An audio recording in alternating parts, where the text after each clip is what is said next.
Hello and welcome to Arduino Days 2024. What a year! We released a lot of innovation, we have a thriving community, and of course we are really glad to be able in 3 days, the following 3 days, to share with you all the innovation, all the experience made by our customers, by our partners, by users, the community. It's all really exciting, and it's always a big honor to host this event that will be quite stressful for our marketing team, but it's going to be very interesting, we believe, for the community. So in these 3 days, we will see a lot of things, a lot of innovation, a lot of presentations. We will have announcement of new products. We will share the evolution of our open source technology and the contribution to open source technology that we have done. As Arduino, we are growing. We are growing very fast, and we have a very thriving community that is following us on a lot of social media. We reached more than 200,000 people following us on LinkedIn, also from the professional standpoint. We reached millions of users on Facebook and on the other social. And that's quite relevant for us, because this means this is a testament of your trust in Arduino, and also a recognition of the work that has been done by our developers, our engineers, and the entire team at Arduino. Of course, you will have very specific and dedicated session on the product, so I don't want to spoil the technologies that you're going to see during these 3 days. But just a little bit on how we organize this year our Arduino Days. So there will be 3 days. The first one is dedicated to the more professional audience, people that are using Arduino into the production environment or for prototyping at the enterprise level. The second day is dedicated to the youngest generation, so it's basically dedicated to the education part.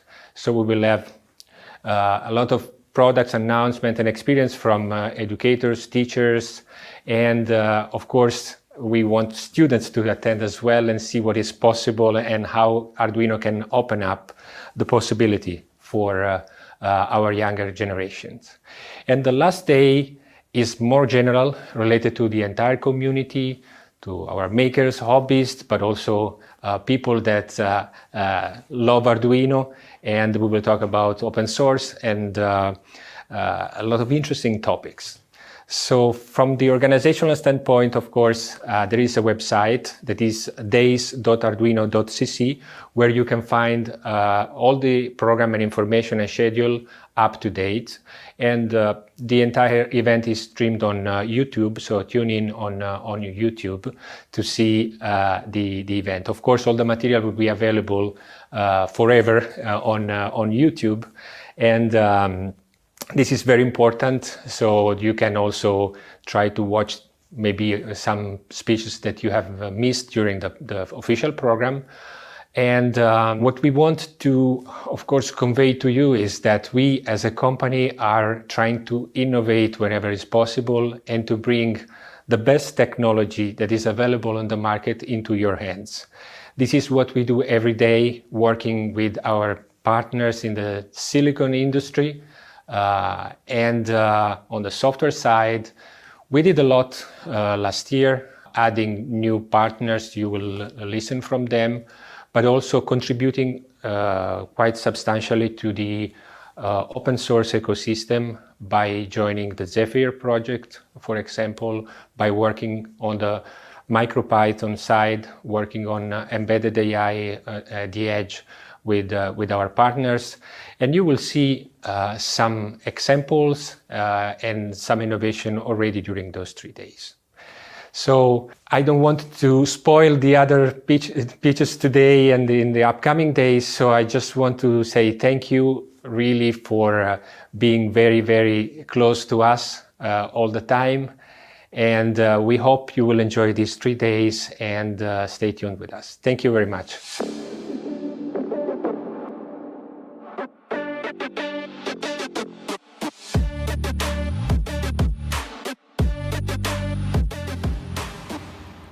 Hi everyone, and happy Arduino Days. Today I am here to introduce the Pro Day, so the day dedicated to enterprises, to the industrial and building automation community of developers, and to update what we saw last year about our wonderful products and solutions for the professional market. If you remember, last year we launched more or less during the Arduino Day our new micro PLC, our Opta, and also our system of modules like Portenta X8. During the year we had also additional products like Portenta C33 for the microcontroller customers. And so 2023 was a year full of products. What we would like to show this year is the use of these products with our customers and inside the real applications. So you will see different use cases based on our solutions, mainly Opta, for the industrial market, and also something about our embedded system of module and boards.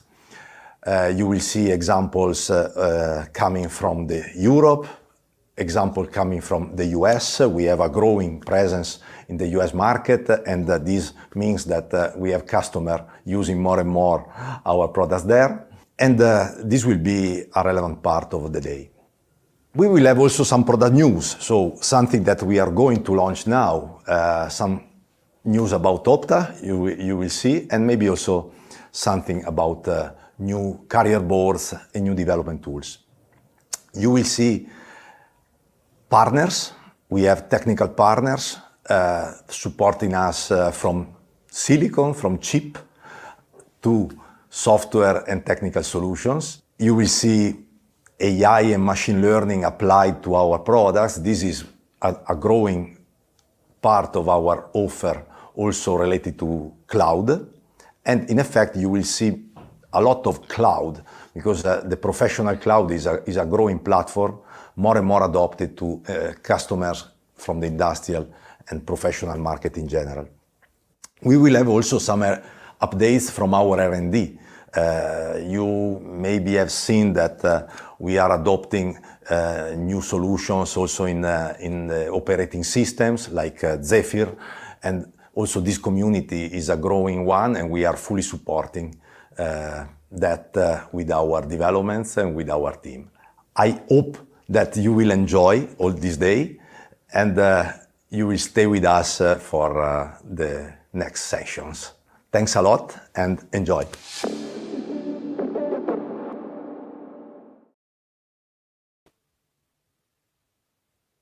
Hi everyone, welcome to our live stream from Torino. I'm Stefano, Marketing Director of Arduino. Here with me there is Andrea, Head of Customer Success. Ciao Stefano, ciao everyone. So we're very excited to start up with these many events, talks, customers, and lots of news that we will announce to you. There are up to more than 260 events worldwide. Yeah, that's absolutely amazing. So if I look the world, it's really huge. So yeah. Again, thanks to our community, because it's really great to have you here, to have the people around the world organizing such incredible stuff. So yeah. It's a stunning amount of events. So let's start right away. So what's the first talk we're gonna have? Let's start big. So we will introduce our partnership with AWS. So recently partnered with them to create great things. We have products.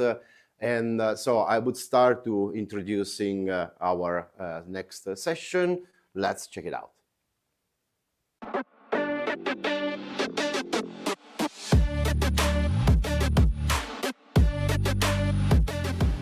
Hi, my name is Lexi with Arduino. I'm here with Chana at AWS to discuss our partnership and creating global customer solutions. Hi, my name is Chana Samanathan, and I'm a Senior Specialist Solutions Architect in the Worldwide Specialist Organization at AWS, focusing specifically on IoT and robotics.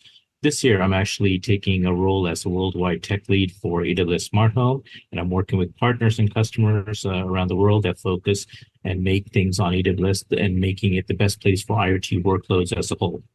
Awesome. Can you tell us a little bit about your story with Arduino and an overview of our partnership?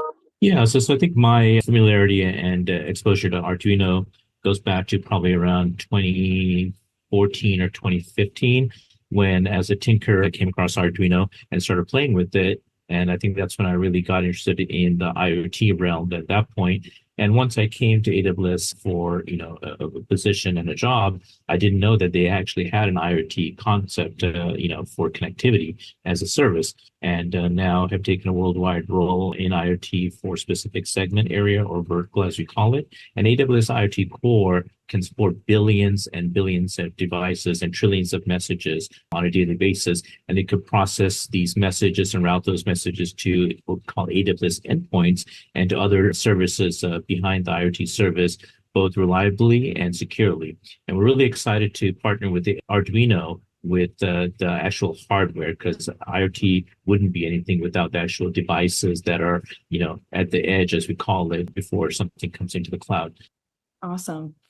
Let's pivot a little bit to talk about how Arduino Pro fits with AWS, where our value propositions align, and where we can collaborate. Yeah, so as this slide shows, the three different areas specifically.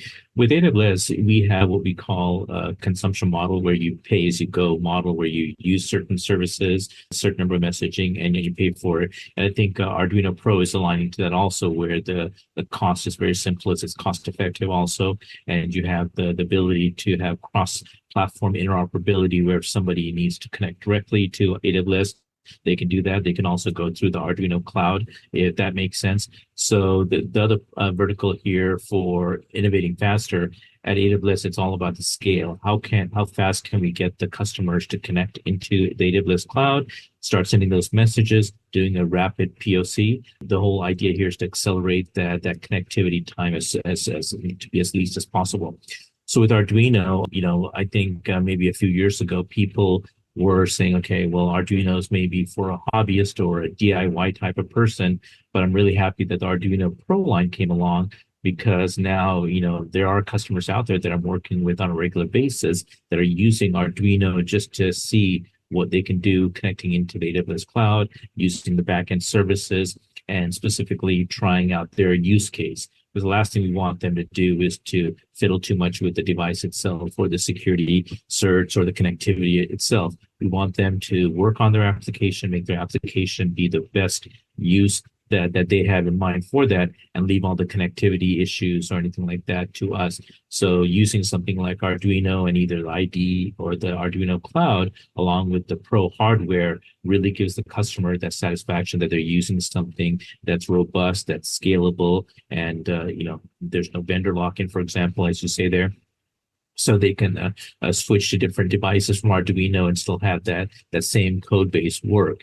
And then lastly, for improving operations, certainly we have customers that have never connected something to the AWS cloud or anything to the internet. And so we have a lot of customers trying to integrate in specific hardware devices, which fit really well with what Arduino offers to do that retrofit of existing hardware, their machines and such, and making them more cloud enabled.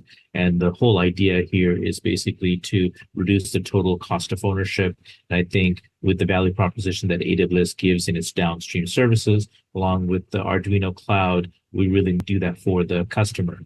And the last item there, the enhanced security. Certainly, we have security as job one for everything that we do. So it really depends, what level of security the customer wants, all the way from encrypting the data to having rotation of certificates on the devices themselves. And with the tools such as our device manager and device defender, we can see when certain things happen on our fleet of devices, and we can take proactive measures to make sure that the customer's data and those devices are protected at all times. And how would you say that speed comes into play when you're dealing with use cases, from proof of concept, ideation to proof of concept to MVP process? How important is speed within your business? Yeah, so speed is extremely important for us. So one thing that we do at AWS is we try to scale very rapidly, and we also try to accelerate, as I mentioned. So when the customer comes to us and they want to get connected to the AWS cloud, whether it's a partner like Arduino or a direct connect through us, we have, GitHub code bases, we have blogs that we provide, we have videos. So it makes it really simple for any customer to not have to maybe decide what their hardware is at the beginning, but they can try a couple of different things and use that same code base to make the connection. So if they need, for example, more IO pins on their device, if they need more memory to do something, if they have something where they're just trying to send messages, and then other devices that might have more, let's say like a computer vision need where they have a camera that they need to put in, they can do all these trial and errors, specifically with different types of hardware, including the hardware that you provide also. Okay, so Arduino helps accelerate and grow AWS cloud consumption. How do we align on the cloud? Yeah, so I think this is a great slide, and it really talks about the partnership and the value proposition with respect to where we fit in, where Arduino fits in. I mean, if you kind of take, from the center going outward and then outward coming in also, you have us, AWS at both ends there. So first of all, in the middle there, you have the build on AWS cloud and IoT services. So based on what the device is and what the actual use case is, you can build with AWS either what we call natively or with Arduino cloud itself. Some of your hardware is shown there, certainly the edge hardware, including the Portenta and other devices. It really depends on the use case. So, connecting into AWS with those devices is key.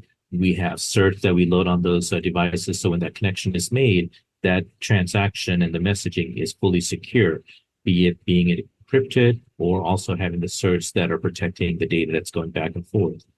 I think going outward a little bit more is you have, what you have there is 36 million developers and engineers that are familiar with the Arduino ecosystem itself. You have all those different software libraries. So if a customer is thinking about doing something IoT on AWS, it really doesn't matter if it's an Arduino board or some other IoT board from some other vendor even, because you have the software libraries there. The fact that you can use those libraries with the Arduino cloud makes it very easy for somebody to start with one board, make some decision to change it to another board, and still have that same code base that they can use to connect into the AWS secure cloud. And then going out one more level there to number 4 there. So, we really try to enable the outcomes for our customers. Again, innovating faster and having lots of intelligent IoT solutions on the back end once the messaging comes into AWS. And lastly, the faster and more reliable scale, where as the customers start to grow and scale, we are there to make sure that there's no issues with any kind of scaling factor for AWS IoT. That's great. Thank you so much for telling us about the AWS Arduino partnership and opportunities today. It was great having you, Chana. Thank you for having me. Take care.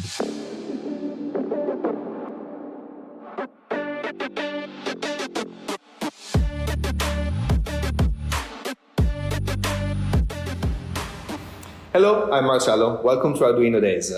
I have with me Ray Ozzie, who is kind of a legend in the enterprise and software space, and we're really excited to have him in here for a little fireside chat. So Ray is the person that doesn't need any introduction, but I will still introduce him, and has been a legend in the industry, and he brought to the market incredible products such as Lotus Notes and Microsoft Azure.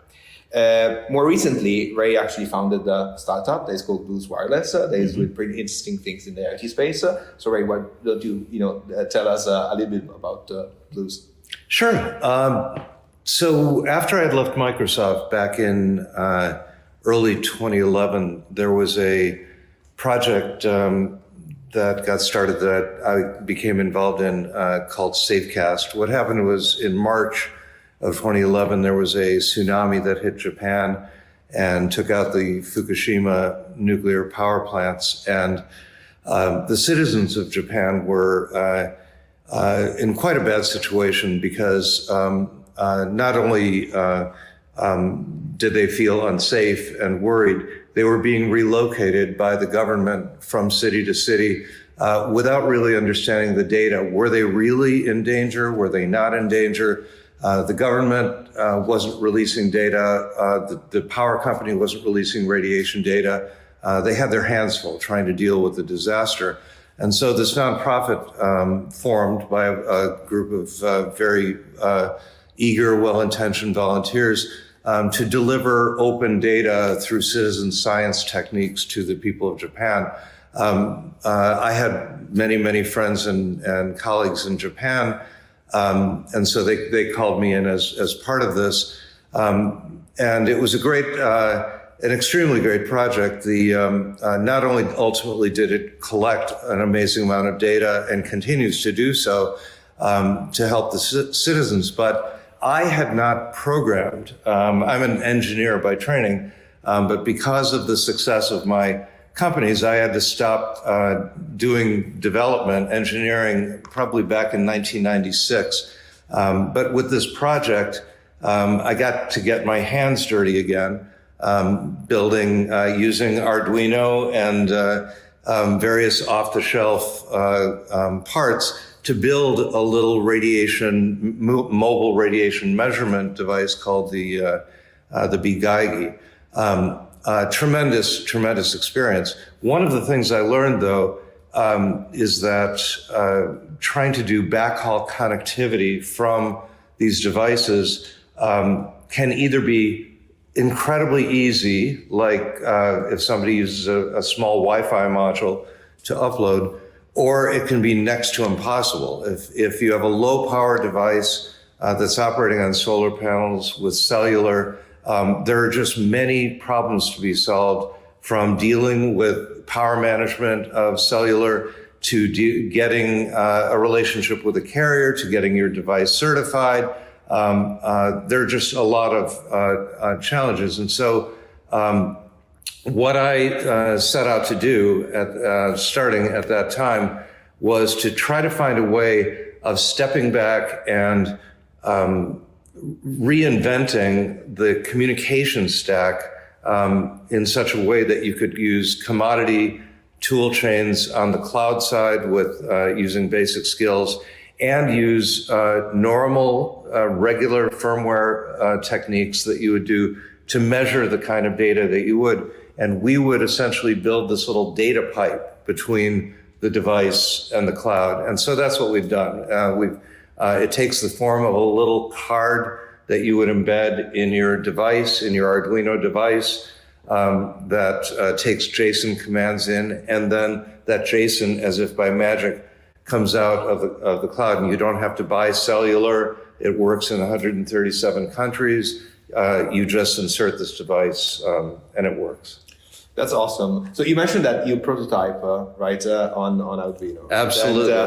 And, I'm curious because, of course, everybody knows Arduino for, their products, cater to makers. But in the more recent years, right, Arduino has kind of expanded its, focus going towards education, especially in the enterprise space with the Arduino Pro line of product. I was wondering, what are your thoughts about it? How do you feel about kind of Arduino moving into the space, and if there's any product that you particularly like? Well, it's funny, even without Arduino making a move into Pro, Arduino is absolutely ubiquitous and has set the standard for how all IoT projects are started, whether it's commercial or non-commercial. If anyone in the commercial space is trying to measure pressure or temperature, or some aspect of a device in their solution, they will almost certainly first look for a proto board of that sensor and Arduino libraries that go along with it. They will build their working model. They will test it. What they really are trying to think of is business value. Is the concept going to actually help my business or help achieve the ultimate mission that they're doing? And there's no better prototyping mechanism than Arduino. I think the real opportunity, though, is to go beyond the prototyping space and to keep the solution itself in Arduino with professional firmware update, with management of getting the data into the cloud, because AI needs data. That is what everyone is talking about and needs, but getting that data from the device into the cloud, is a tremendous opportunity. The Arduino Pro line, and particularly the Opta, is something I'm just tremendously excited about. The Opta, which we've started to work together on extending using our technology. It's amazing because most of the great innovations in the PC environment started with a personal. In the hardware space we call them makers, but even in the software space, people would be hacking around, building solutions on PCs. They brought them into a managed IT environment. IT hated it, but they were innovating and they were moving much faster than IT could do it. And some of the best innovations over time have come out by bringing those innovations in and finding the right way to manage them over time. Opta is going into a very controlled, safety-critical space, but what Arduino does is it brings a level of dynamism to that environment. And the real question and the opportunity for Opta over time is how can it bring that innovation in a way that can still be managed in a responsible way by the enterprises. And I think the architecture, the design, the way it's going to market is just well thought out, and it's a good opportunity. Well, on behalf of the Arduino team, thank you for that. Oh, sure. Let's, for the last question, let's zoom out a little bit and talk about IoT, right? Of course, IoT has been kind of around for a little bit and has reached what we can consider a maturity stage, right? I was wondering if you can share, how do you feel about, the next decade, right, of IoT? Where do you see the space moving towards? So IoT is an amazing ecosystem. There are many microcontroller technologies. There are many radio access technologies to backhaul data. Many different types of solutions are out there that have different needs. Some may have analog needs. Some must have very broad digital. Some are defined by the buses like CAN bus that an industry adopts. It's very rich. But in every other transition, I've got gray hair. I've been through many transitions, mainframe to super micro, micro to PC to client server. Each one of those phases began with a highly fragmented ecosystem. At the beginning of the web, everyone had to run their own mail server and web server under their desk. But eventually the industry came together to decide on which were going to be the winners. And this isn't just a commercial thing within the industry. It helped grow the market because customers understood what they should buy. If the industry has too many choices, customers are frozen because they don't know themselves what to do, and they don't know which ecosystem players they should rely upon to make those choices for them. So what I say to my peers in the industry and other people around is, it's really up to us to stop becoming so enamored with every new technology that comes along, or new operating environment, or new IoT platform, and to help customers by partnering with one another and doing repeatable solutions and repeatable demonstrations that kind of convey to the customers which things they can count on for long-term sustainable maintenance of their products, being able to find people with the right skill set to program them, and so on. So I'm very excited to be in this part of the ecosystem, and look forward to partnering with people who can help us grow it. Absolutely. Well, thank you for that. It was a pleasure, getting your insights, and thank you for everybody for staying with us, and enjoy the rest of the content for the day.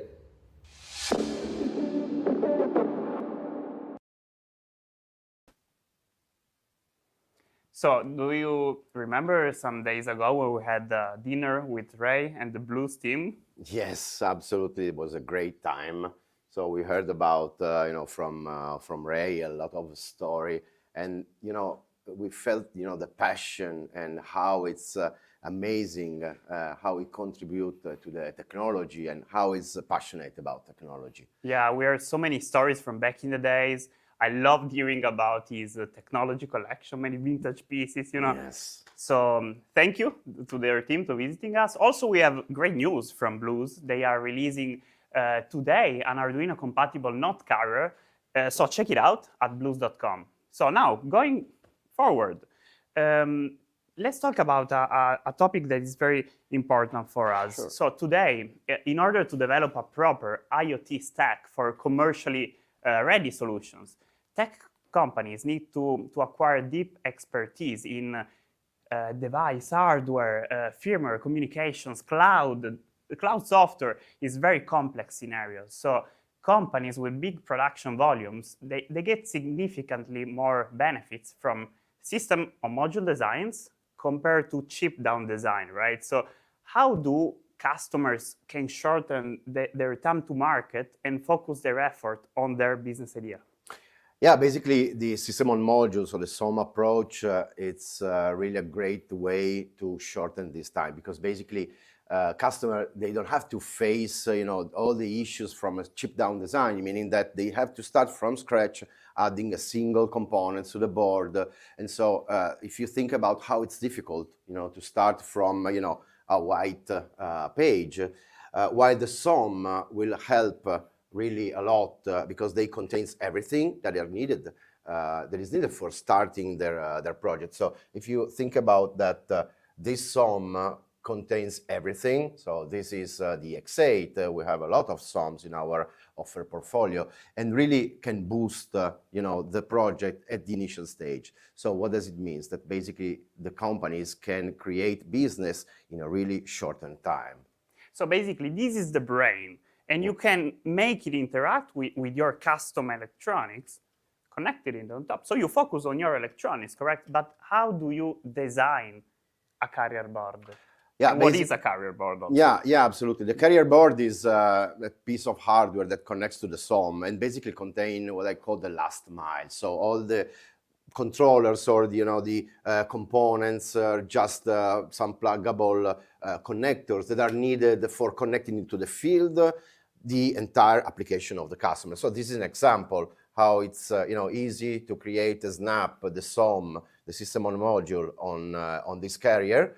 And to show you how it's easy, we have our colleague Silvio that will show, and then we will have also a real case from a customer that designed the Portenta X8 based carrier. So let's see it. Check it out.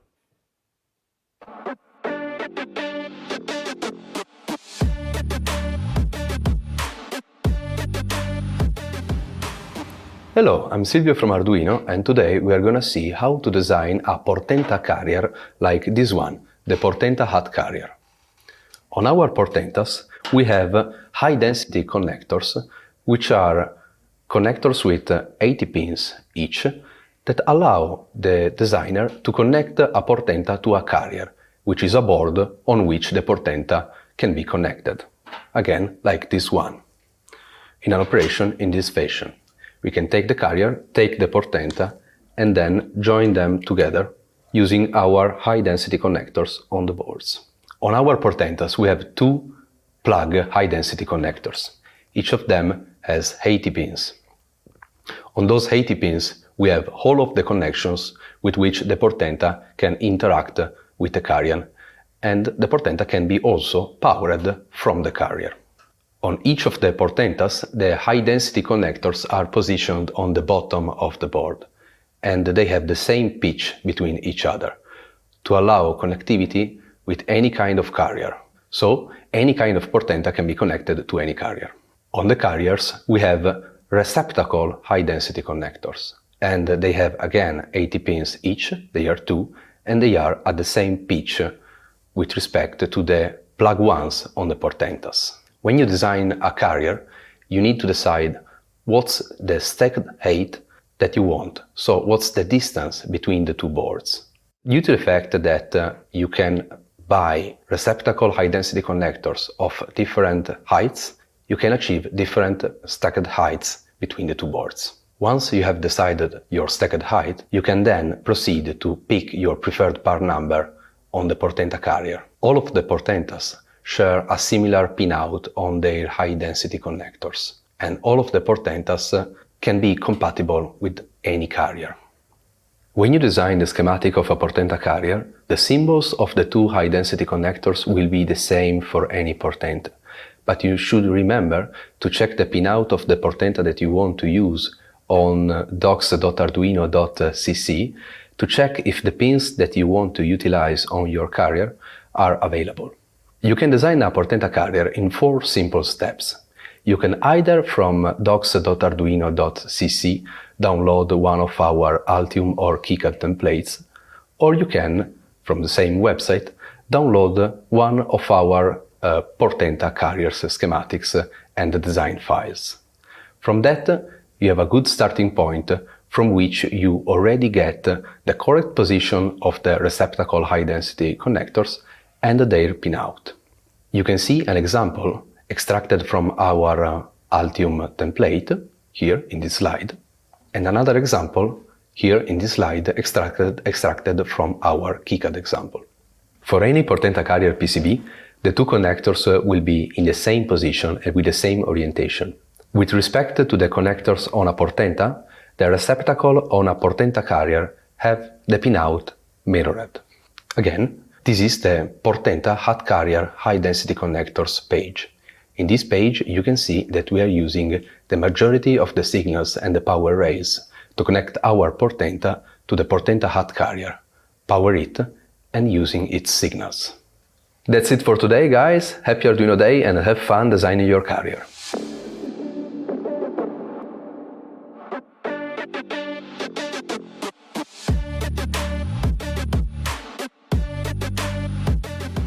Hi, my name is Alexander Entinger and I'm the owner of Elix Robotics, a one-person professional service company providing firmware and systems programming with a focus on robotic applications. I have been working as a contractor for Arduino since 2018 and have been involved in numerous products. Today I would like to speak about the Pika Spark, which is an Arduino Portenta X8 based micro robot control system combining an unprecedented amount of computing power and interfaces within an extremely small form factor. The Pika Spark can be powered either via Power over Ethernet via the gigabit interface or via PODL, also known as Power over Data lines of the single pair Ethernet interface. When powering the board via those sources, isolation is provided by an insulating transformer, achieving full galvanic isolation even for the power supply. In addition, the system can be powered via the Arduino Portenta X8's USB-C controller, although you're losing the protection of galvanic isolation.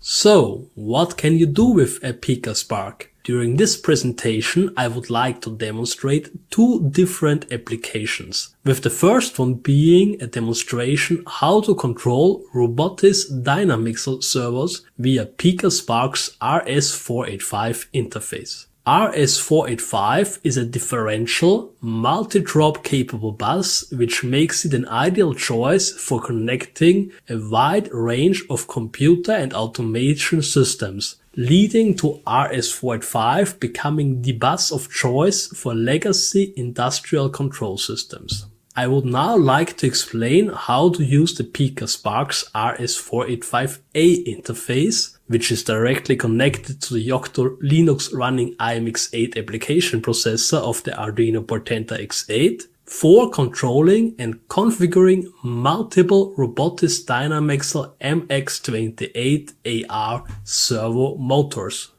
The preferred way of getting anything done on the Arduino Portenta X8 is by using Docker. So let's start by creating a Docker file that installs and builds libdynamixel++ as well as all library provided examples. libdynamixel++ is a MIT licensed C++ wrapper for the robotics Dynamixel SDK, allowing servo motor configuration and control using advanced C++ language features. In the next step, a Docker image is built from the Docker file using Docker build.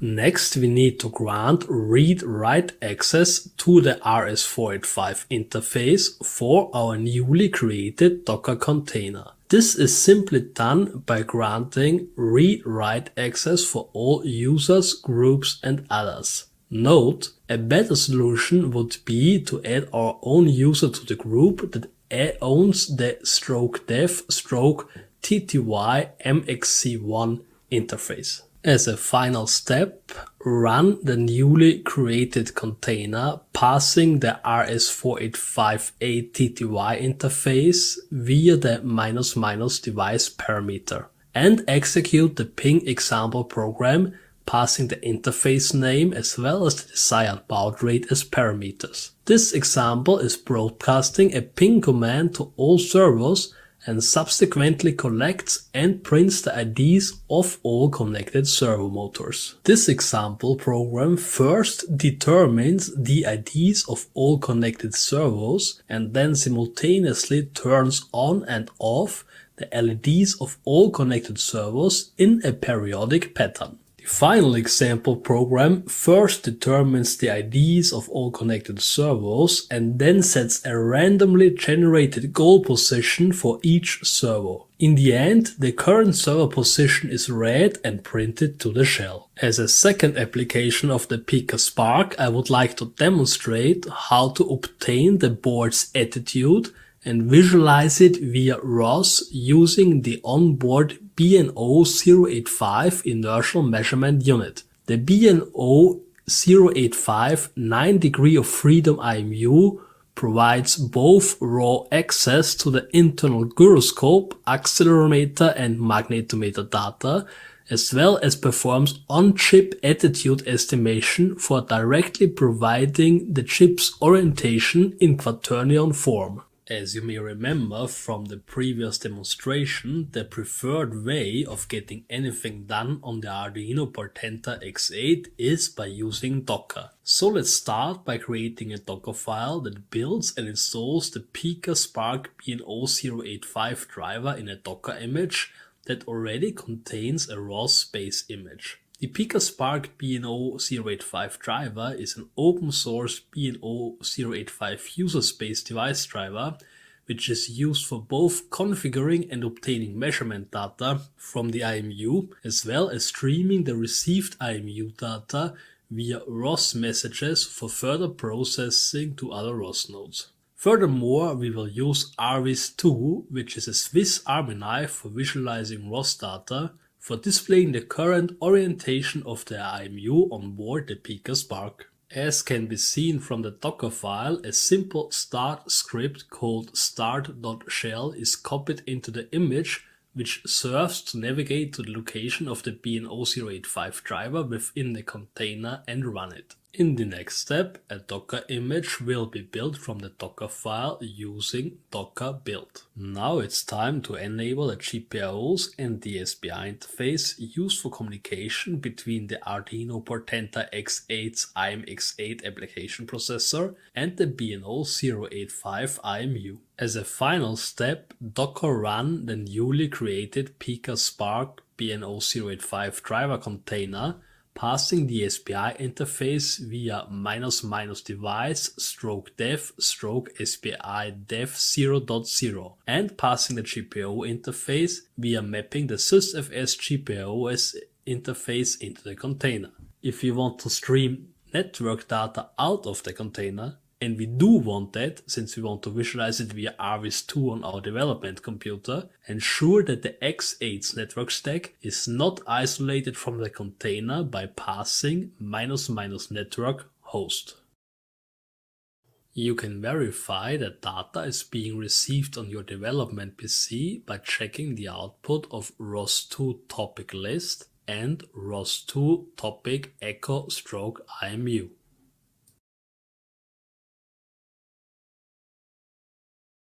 Finally, it is time to run RVIS2 with a configuration already tailored for visualizing IMU data. And with this, we have reached the end of this presentation. I'd like to thank you very much for your attention, and if you have a need for any further information, please take a look at pika-spark.io.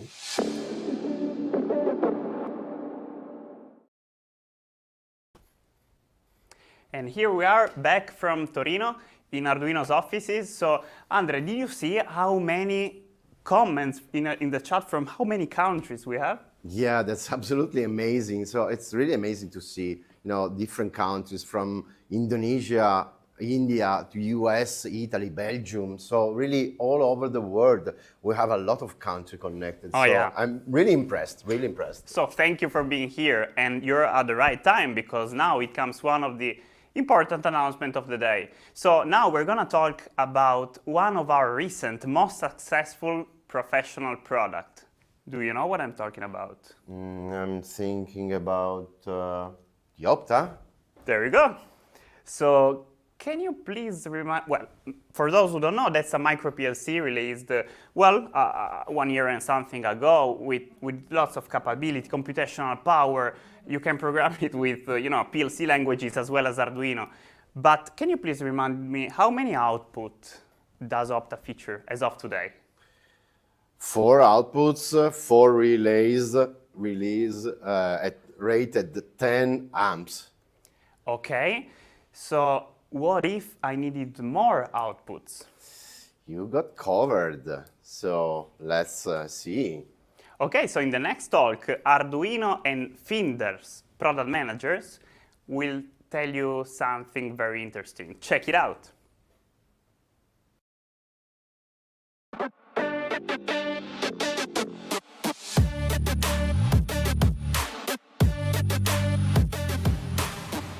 Hello everyone, thanks for being here. I am Francesca Gentile and I'm from Arduino, and I'm here with Marco Quatti. Hi everybody, nice to be here with you, Francesca. He is the product manager from Finder, and we have basically worked together on the Opta project. So today we wanted to talk to you a bit about the genesis of this project and to tell you how we have created it basically. So Marco, where we started with this journey? Yes, we started from a basic request from the market. The market requests a new product, a new programmable logic product that can be used in an industrial sector, in industrial field, with a robust and powerful component with approval, for example, UL or NEC approval, and that can work in this difficult field. With Finder, we put on the table of this project our experience, starting from the 1954, so 70 years of experience in this kind of application, and we decide to collaborate to realize that to answer to this request. Yes, that's right. And we also wanted it to be a little bit different than what we have seen already in the market. And we wanted to add to it some more functionalities. Like, for example, in this compact form factor, we wanted also to add connectivity features in terms of field bus. This is why we have equipped it. That is very important for industrial application. Yes, so we have equipped it with Modbus RTU and Modbus TCP capabilities, thanks to the terminal rack for RS485 and thanks to the Ethernet which is on board, in this case in all the variants. And also we wanted to have the flexibility of having configurable inputs that can work both as digital or analog. And what else, Marco? What did we search for together with this partnership? Yes, Francesca talked about hardware part, and so I talked about software part. Opta is programmable using all the experience all the philosophy of Arduino world, all the tutorial and sketch that you can find on the website, on the world, and with the experience of the community. So in fact, you can use all kind of libraries, all kind of sketch already present and already create direct from the community. By the community, yes, that is really powerful. And talking about something powerful, we have equipped it also with a very powerful microcontroller, which is the STM32H7. And basically, this is also capable of implementing real-time operations and also running AI algorithms. So to run operations, AI operations also on the edge. And let's say being this product connected thanks to the Ethernet, which is always on board, and thanks also to the Wi-Fi and BLE capability of one of our 3 variants, we can also make it fully connected, both leveraging sensors that can be connected through Bluetooth, for example, and having a wider set of possibilities of data acquisition from the field, but also, of course, leveraging the connectivity to the cloud. So we really wanted this product to offer a bunch of new capabilities to the industries, to the industrial partners that want to have a PLC that can be also really a fully equipped IoT node. And on top of this, we wanted it to be really secure. Means that we wanted to guarantee the data integrity. We wanted to be assure the confidentiality of the data and prevent unauthorized access. And that is why we also embed a secure element on board. And what else? We also wanted to extend the possibilities of programming, right? Yes, that is another important thing of Opta, the possibility to program with not only with IDE language, but also with these languages of the standard IEC 61131. So also for people that prefer to program via language like ladder or FBD or other kind of languages of this standard, they can program Opta in this way without problem. Great. So what about use cases? I think that our community wants to know a bit more about what we are doing with Opta. Yes, during last year we analyzed some use case with, for example, in the metering, in the energy metering, we receive a lot of requests to use Opta with another Finder product like energy meter, that you can analyze the consumption of current, or another application in the photovoltaic system for control the solar panel, or also in industrial application, in automation, industrial automation, for example, in the food and beverage industry. Yes, and there's plenty of application, of course, because really you can program it in the way you like for any process, but it's for sure key to have the possibility also to see processes and to see beautiful dashboards reporting what is happening on the field thanks to the Arduino cloud, for example. So to make monitoring, to make remote actuation thanks to the connectivity and also to our Arduino cloud. And also to have, for example, to implement predictive maintenance processes to monitor fuel tanks levels, in building automation projects. So really, we have seen a lot. And I really encourage you to visit our Arduino site, because we constantly load, both on the docs.arduino.cc, we constantly upload new tutorials also to see how to make these projects. And also on our Pro site, we load new experiences from our customers showing how did they build their real projects. And we also have a news for you today. Yes, a lot of news. Good. So we also wanted to share with you something new. So today we are also talking about new expansions for the Opta module. So we are going to release very, very soon new modules that connected, thanks to the auxiliary port in the Opta, will be packed together and provide new IOs to the main module that will be basically detected seamlessly and will be operated from the main module in a really simple and straightforward way.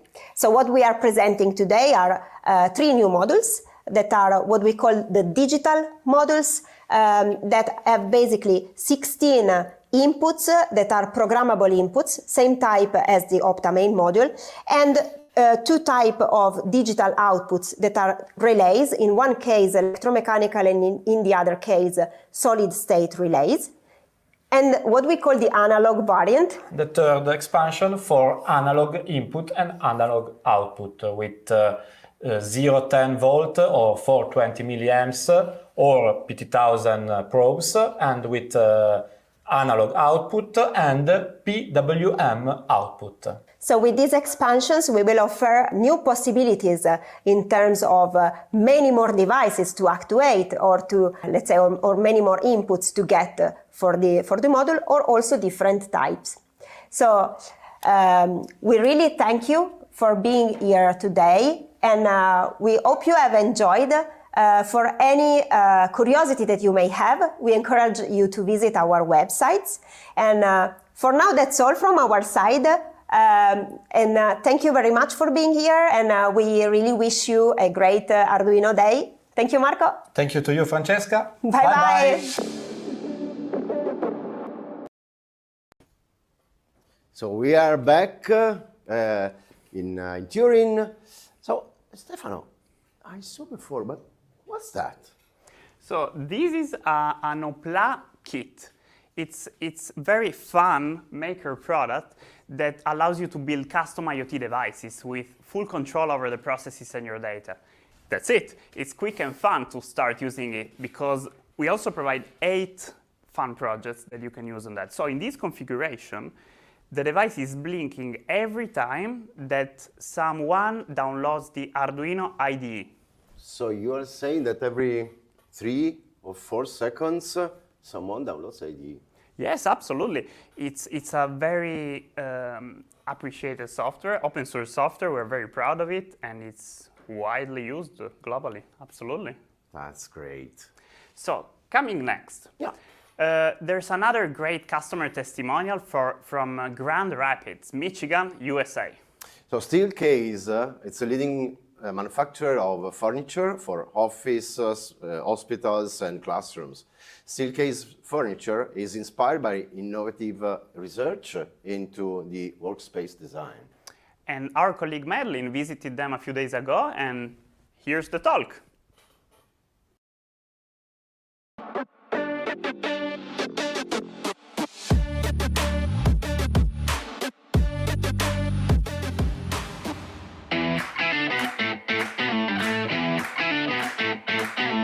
I'm Steve Jones. I'm a technical process consultant here at Steelcase. I'm Valerie Miller. I'm the operations engineering manager of the wood plant. I work with all 13 Steelcase plants on integrating and developing and deploying the Industrial Internet of Things, or IIoT. We help people solve problems by providing them with data and information about the processes that are of interest to them and important to them. This plant specifically and our plant in Tijuana, Mexico are responsible for our wood processing in North America. We also have plants in Europe and Asia that also do wood manufacturing. So Steelcase started in 1912. We've got 7,000 operations employees worldwide.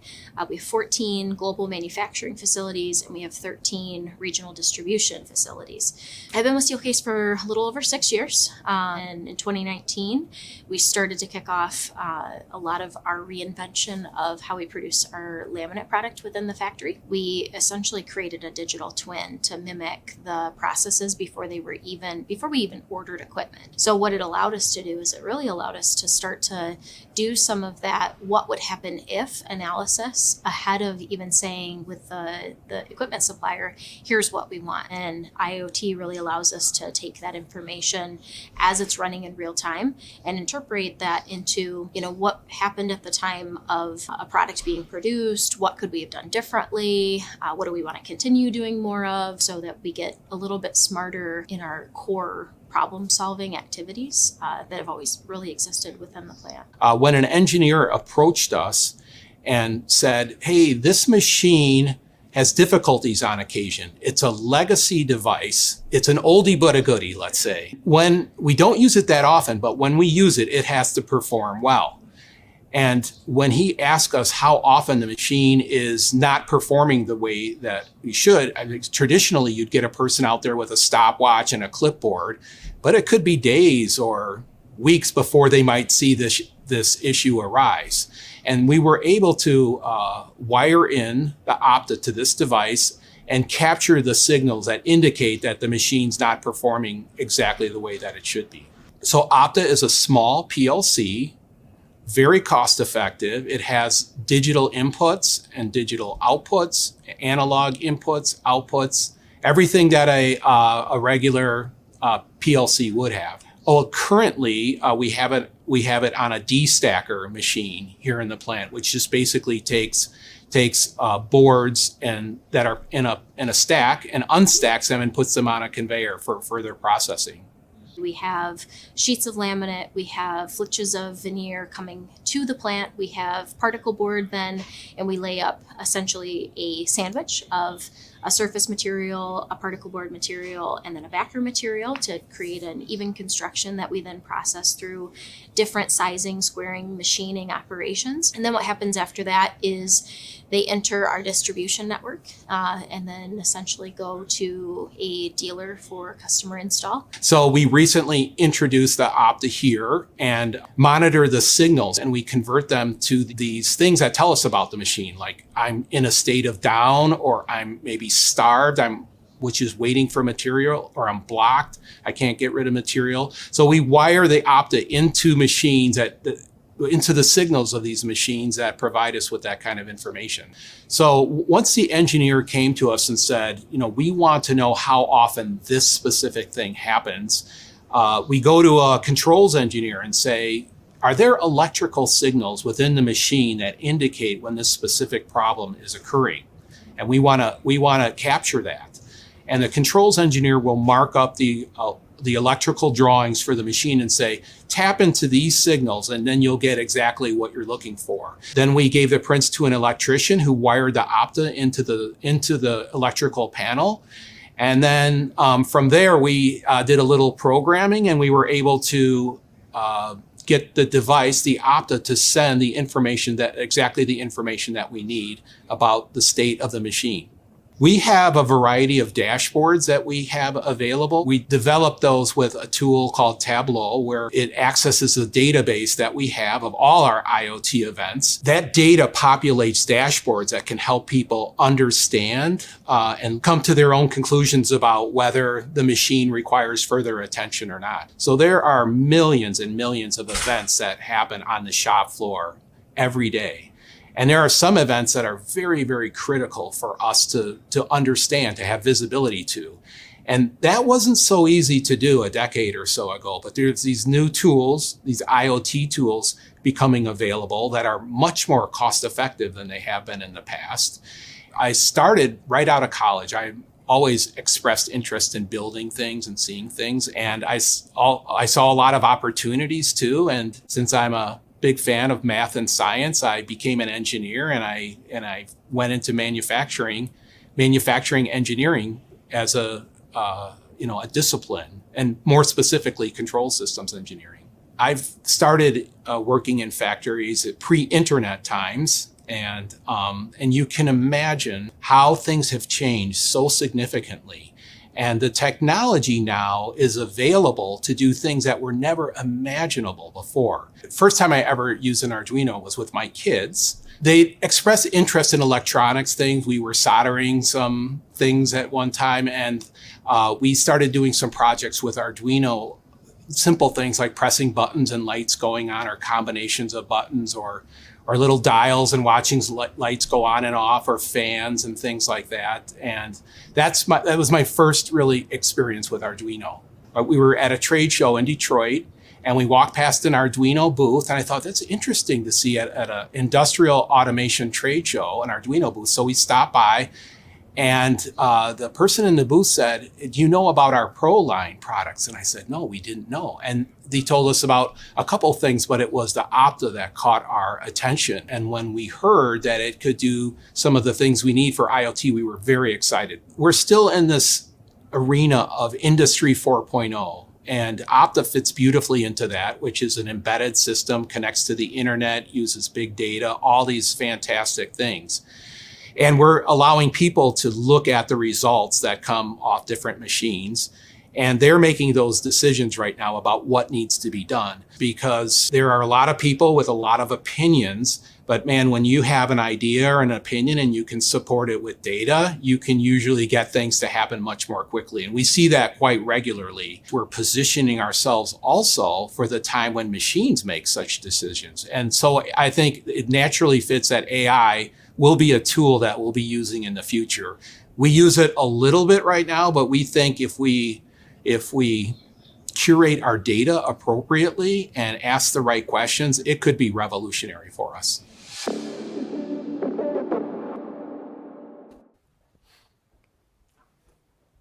And here we are back from Torino. So as you all know, our products are easy to use, but sometimes you want to get some technical information about the suitable libraries to include in your code, the board pinout, the data sheets, and other technical information. Or maybe, as I love to do, you just want to follow our tutorials, which is one of the best ways to learn, right? Learn by doing. So how can you get all of these? You should visit docs.arduino.cc. That's the place where you can find it all. Yeah, absolutely. You will find a lot of information from our content team, and you will find really everything you may need. But let's continue with another great guest star at Arduino Days, Bob Martin, aka the Wizard of Make, at our partner at Microchip. So Bob spent last 30 years innovating, building, tinkering, but most important, encouraging other engineers to continue to create new inventive inventions, helpful information. That's absolutely a great job that he did. So check out in the next talk with Bob and our CEO, Fabio Violante.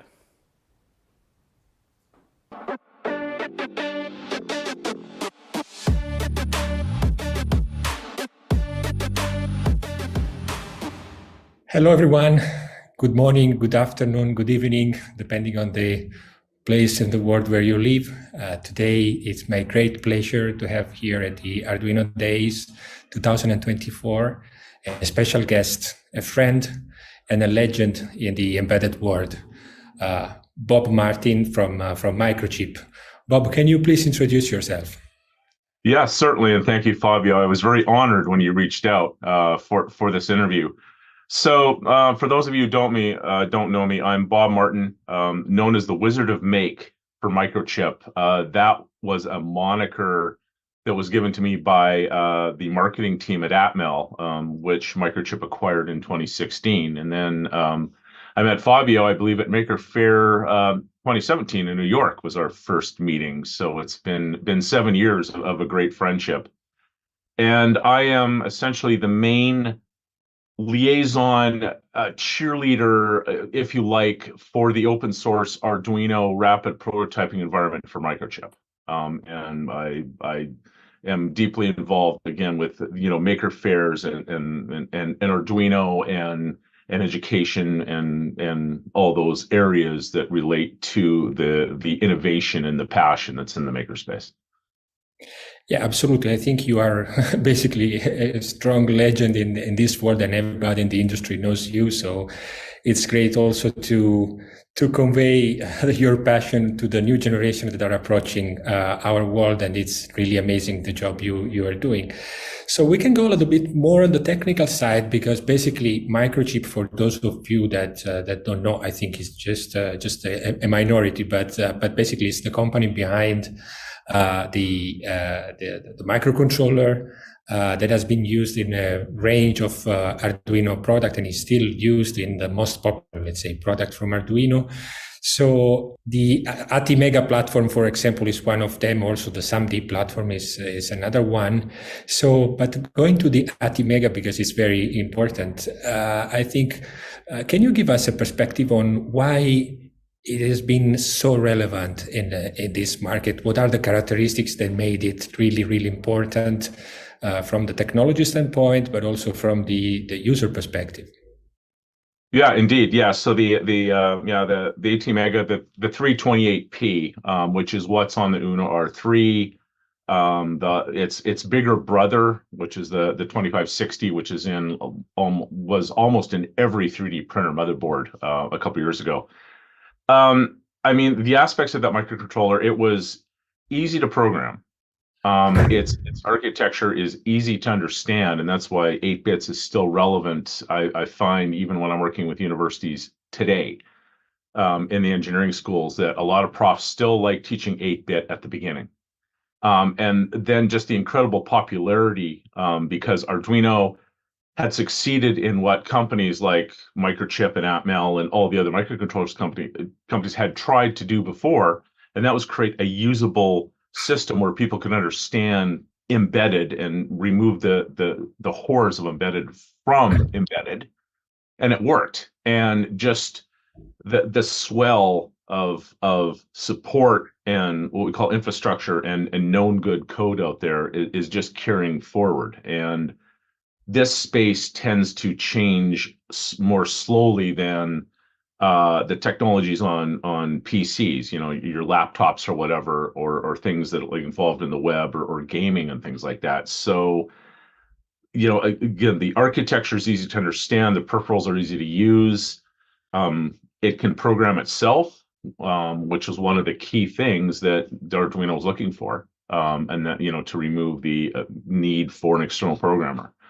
So it just became a very proud legacy within our organization now, and we still continue to ship many units of the 328 and its brothers and sisters. Yeah, it is very popular still for us with the Arduino Uno R3 with the Mega, etc. So it's very important.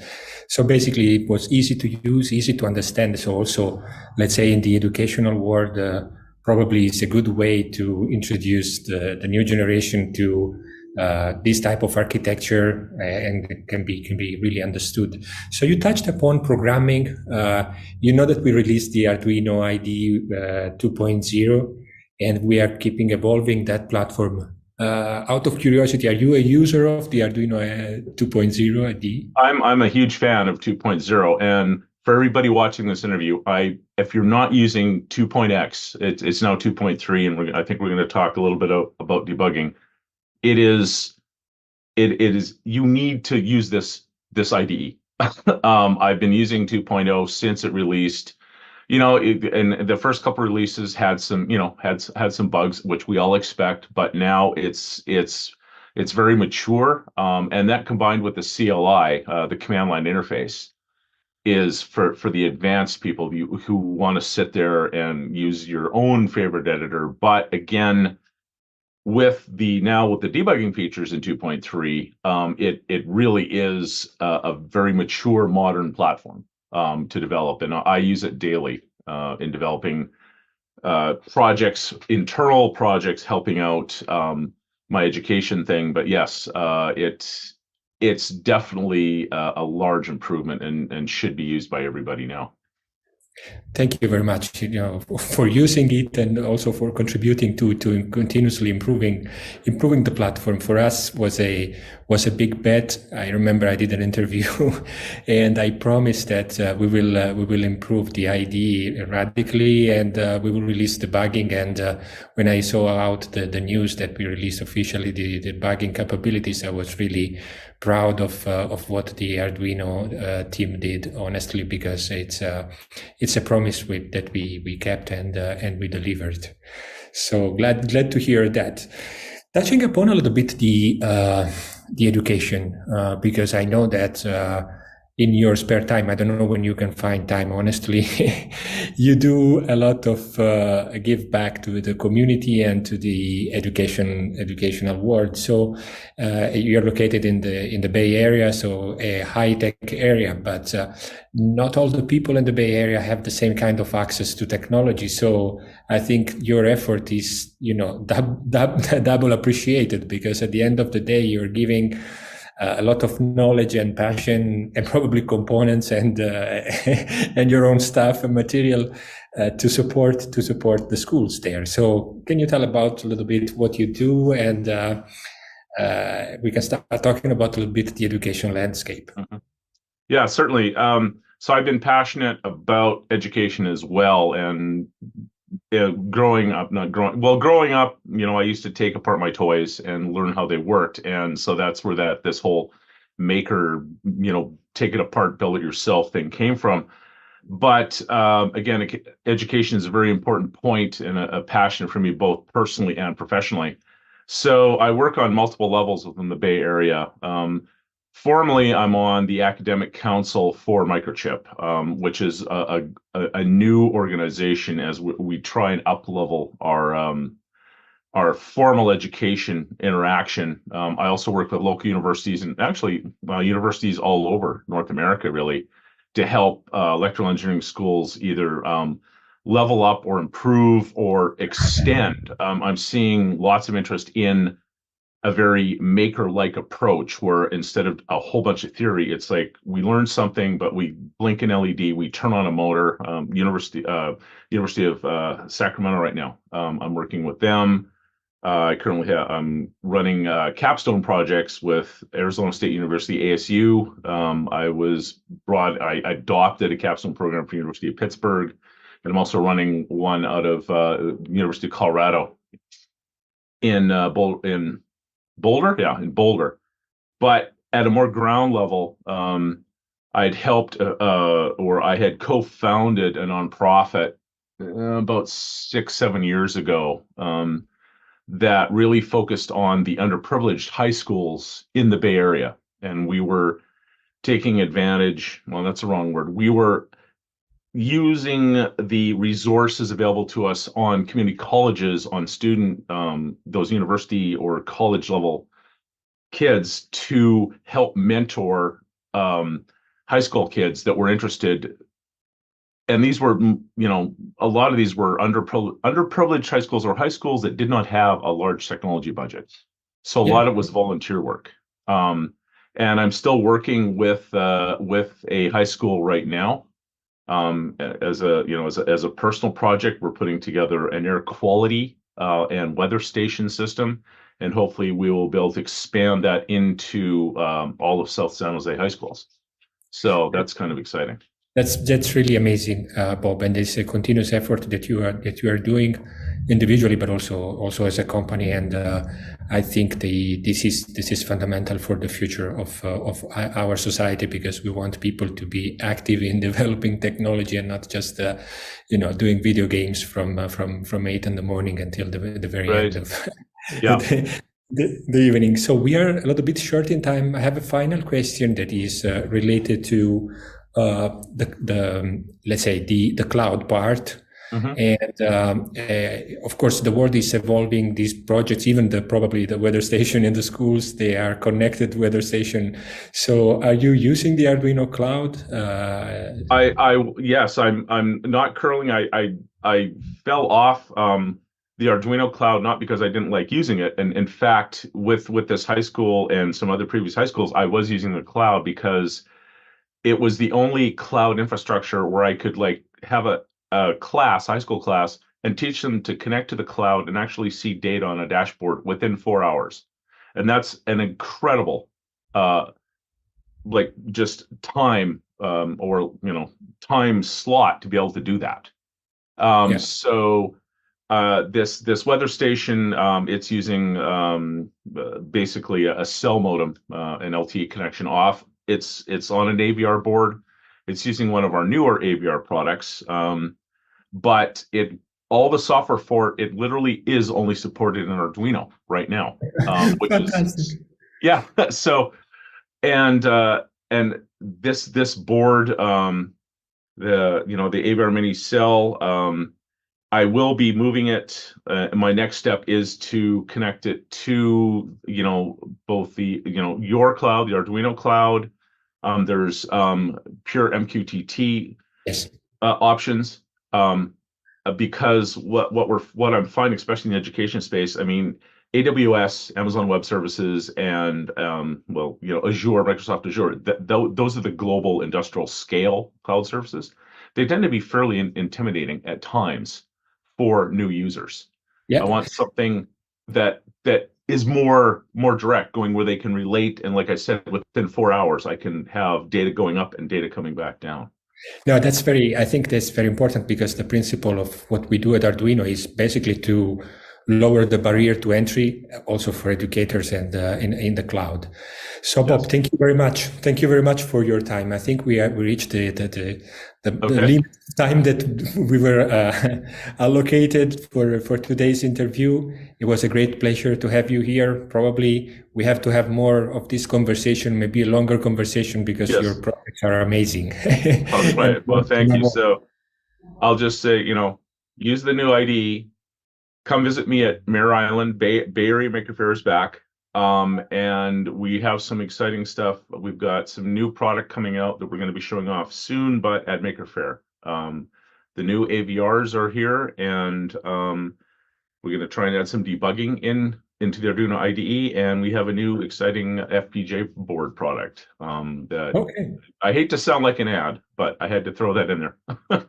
No, it was great, and it's good always to know that the technology is evolving, and we are curious to see what happens in the future. Thank you very much. Thank you, Bob. Thank you very much. Yeah. All right.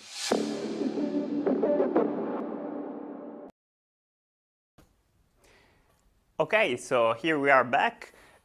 Remember to follow us on our social channels and subscribe to our newsletter. You can do so by visiting arduino.cc and check out in the footer. Just send your email in there, and we keep you updated on the many updates and new product releases and many events that we do. Like the next one is going to be in Nuremberg. We're going to have our booth at Embedded World, so come visit our pro team. So what's next? Yeah, now we are ready to dive into another valuable customer use case, Arol. Yeah, when we visited their amazing plant in Canelli, close to the beautiful Asti, the northwest part of Italy in Piedmont, the area of wine production, great wines over there, we were amazed by the amount of innovative solutions and technologies that Arol's engineers were able to pack into their equipment. Yeah, it was really, really great. So a combination of Arduino Pro, Nicola Sense, and me, so our little baby that I can show you here. So 2 by 2 centimeters, plus Portenta machine control that upgrades high-speed production equipment by enabling data monitoring and predictive maintenance. Check it out.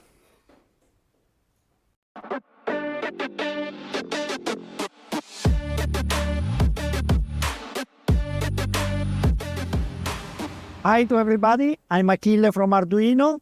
We are here in Arol in the manufacturing plant, and together with me we have Dennis from Arol. Hi Dennis, thank you for being with us. Can you just introduce about Arol? Yes. Arol is a company that historically work from many years in capping technology. So we started our activity applying closing containers with different kind of caps and in different sectors, in different environments, in beverage, high-speed beverage lines, but also food, cosmetic, spirits, wine. And recently we enlarged a little bit our perspective, introducing into our group also some other companies that are working again, making machines to make caps, the case of Maca, and in cosmetic, home and body care, and the name of the company is Tirelli, and also for Unimac Gary, for low-speed lines for managing typically food, high-density food. Great. And can you tell a bit more about your experience of Arduino, how you use Arduino in your technology, and what benefit it provided to you? Yes. You see here one component. We use the Arduino NICLA cells or the second generation of what we call sensor node. Why a sensor node? Because, as I said before, we make machines to cap in bottle, to fill in bottles, to pal the file, depends on the line, but typically on capping machines. And besides the capping process, we think that it's really important to introduce new sensors. So IoT sensors to understand the health of the machine. So to understand what we call the anomaly detection, if we can say so.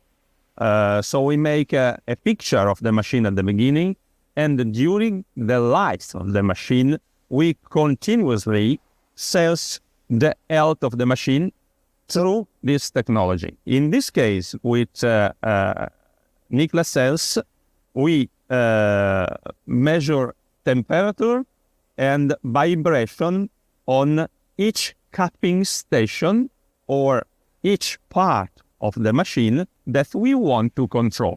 Good. And so looking to the future, how do you see the evolution of Arol in innovating the product? And what do you think is the role Arduino can play for your traction of innovation? As I said before, the fact that Arduino let us to implement in an open source behavior all the algorithms that we research in our department is a plus for us. So we have some technicians, some software engineers, very skilled, that are working on vibration research in order to understand which are the parameters that we can use in our anomaly detection activity. Another important thing is that we use this kind of node in a pool. So our machine has different stations, typically different stations, and each station is equipped with one sensor node to sense temperature and vibration. And we have a gateway. The gateway can be, for example, Portenta machine control or similar gateway hardware. And we communicate with Bluetooth to each node, and the challenge is to be able to control continuously all the information without losing parts of data during the functioning of the machine. The environment of our machine is quite harsh. You know, in industrial machine, we have high speed, we have humidity, we have high temperature, and it is not trivial to operate in this kind of environment. So I think that also the other part that Arduino can supply us can be useful for our goals. Also the fact that Arduino is developing new hardware for PLC-like application like Opta could be a solution for certain logic implementation besides the standard PLC that we use on big machine. Very good, impressive. And is there anything that you perceive as an extra value from Arduino respect to other supplier, and what is impressing you from Arduino in terms of evolution of our product roadmap and support way?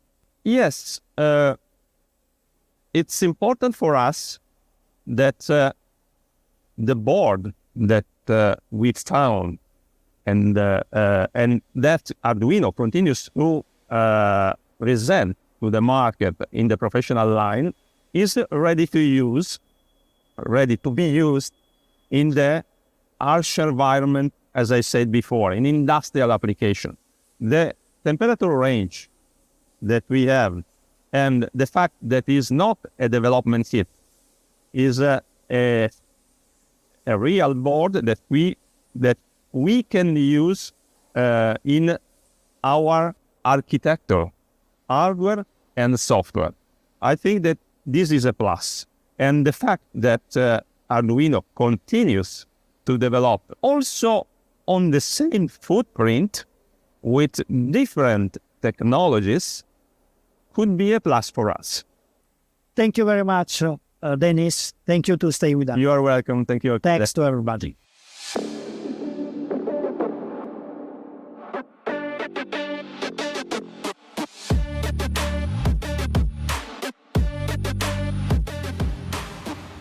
Hello, happy Arduino Day.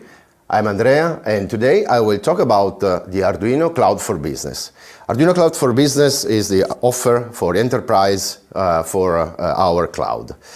The Arduino Cloud for Business is divided mainly in three parts. One is the device management and the data plane.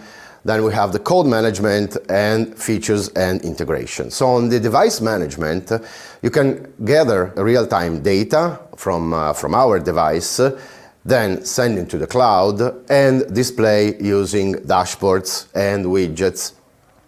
But if you need, you can of course in any time change your code online using our web editor. So you can access all your sketches, everything, every resource that you have in cloud through the web editor.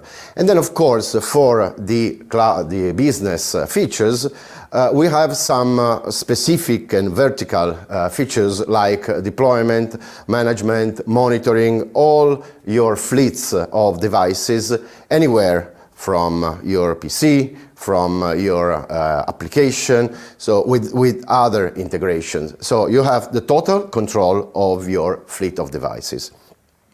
So you can choose, like for the features, you can choose to have a code, no code, low code approach.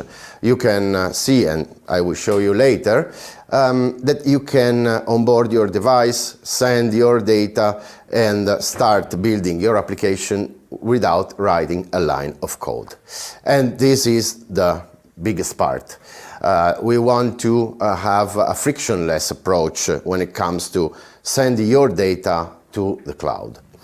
Then the data plane allows you to have all your data coming from different devices, from different locations, one in a single place.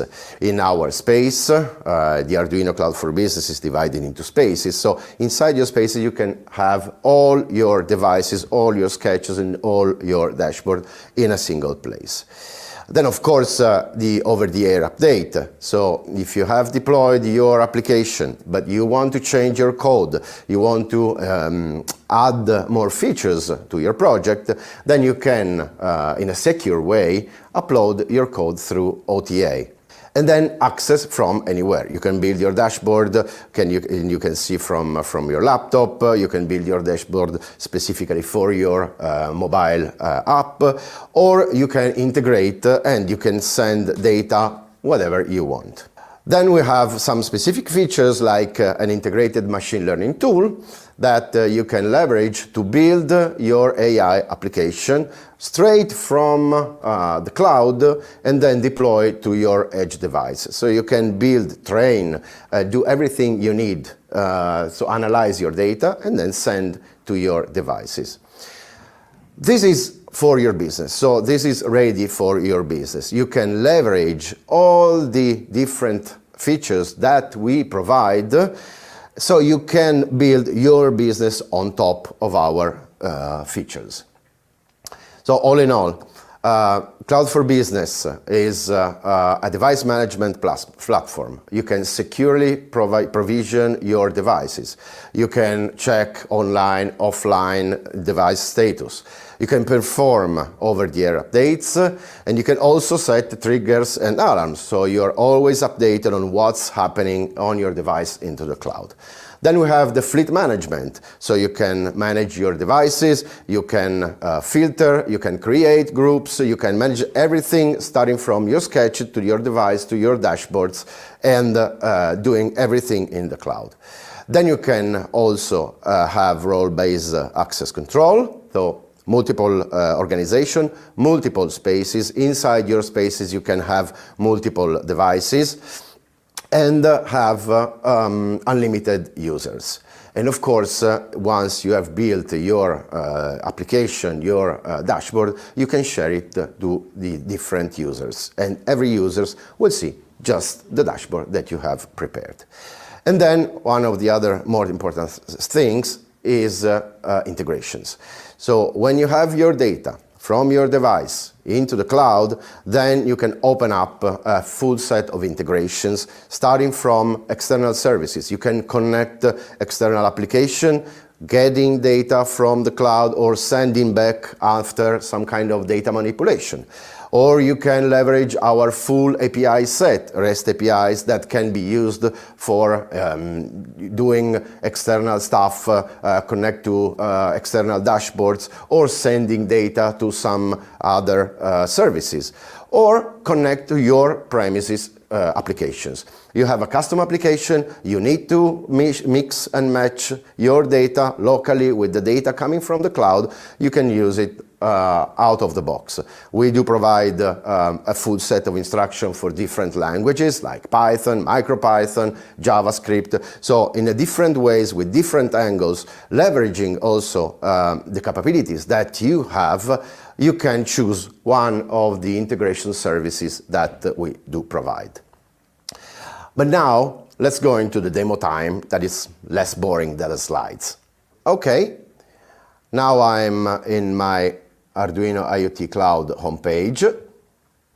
I go into my dashboard and I will show you how it's easy to send the data to the cloud by leveraging the IoT templates. So here I go to IoT templates. Now you can see that we provide different sets of IoT templates. I select one for the Opta that I have here. It's connected through USB cable. And just by clicking on the button Import Template, I can start the process of getting data from the device to the cloud. So before importing, it says that starting the wizard for getting the data. Now, using our API and our module that we have installed, basically founds the Opta. So now I click on Configure. I give a name to the device. As my name is Andrea, I will call it Andrea. And then I decide which kind of connection I want, so Wi-Fi or Ethernet. I decide to go with Ethernet. And now what's happening is the magic behind everything. So now, without the need of writing a line of code, now basically the cloud is installing the sketch on the device, is provisioning with the certificates. So from now on, all the data are secure. Now I connect to the Wi-Fi. So this is our Wi-Fi, putting SSID and password, and then I will click on next. Okay, now you can see I create the template. The template basically creates everything, the skeleton for a basic application that is composed by a sketch, a device, a thing, and a dashboard. Now you can see that is, again, uploading the sketch, ready to be used, so I'm not writing a line of code. Okay, everything is done. Now, let's finish the application. And you can see here that from my device, now you can see live that here I have the LEDs from my Opta, and I can control them switching on and off the single relays that I'm controlling from the cloud. So this is all, but I think that I show you one of the great features that our clouds provide. Basically, you can send data from the device to the cloud without writing a single line of code in a secure way. So your data are always protecting, starting from the device to the cloud. And then I can interact online in real time in an easy way. So thanks a lot for your time and see you next time.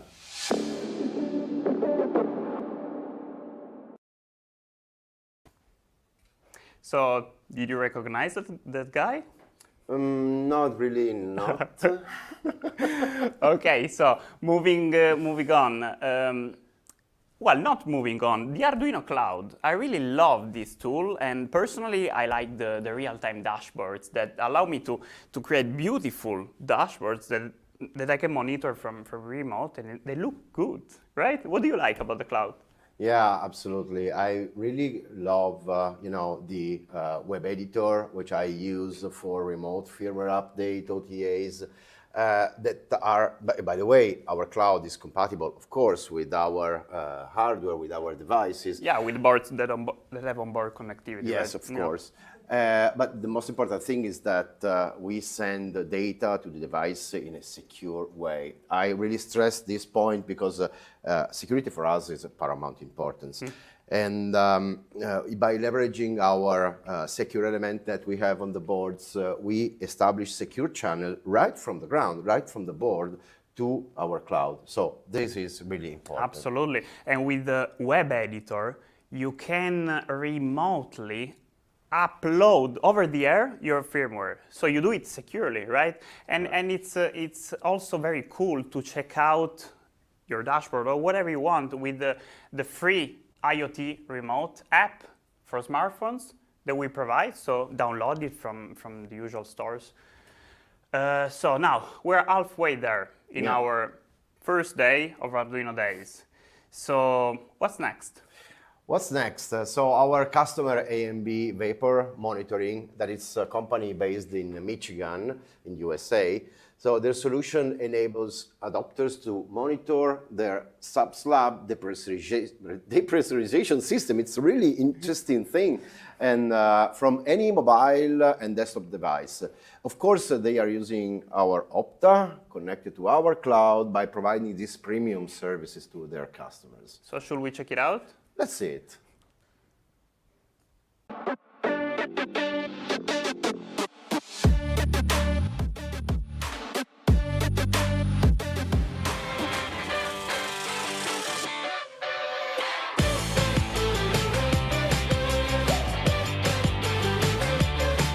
I am Mark Bishop. I'm a co-founder of AMB Vapor Monitoring.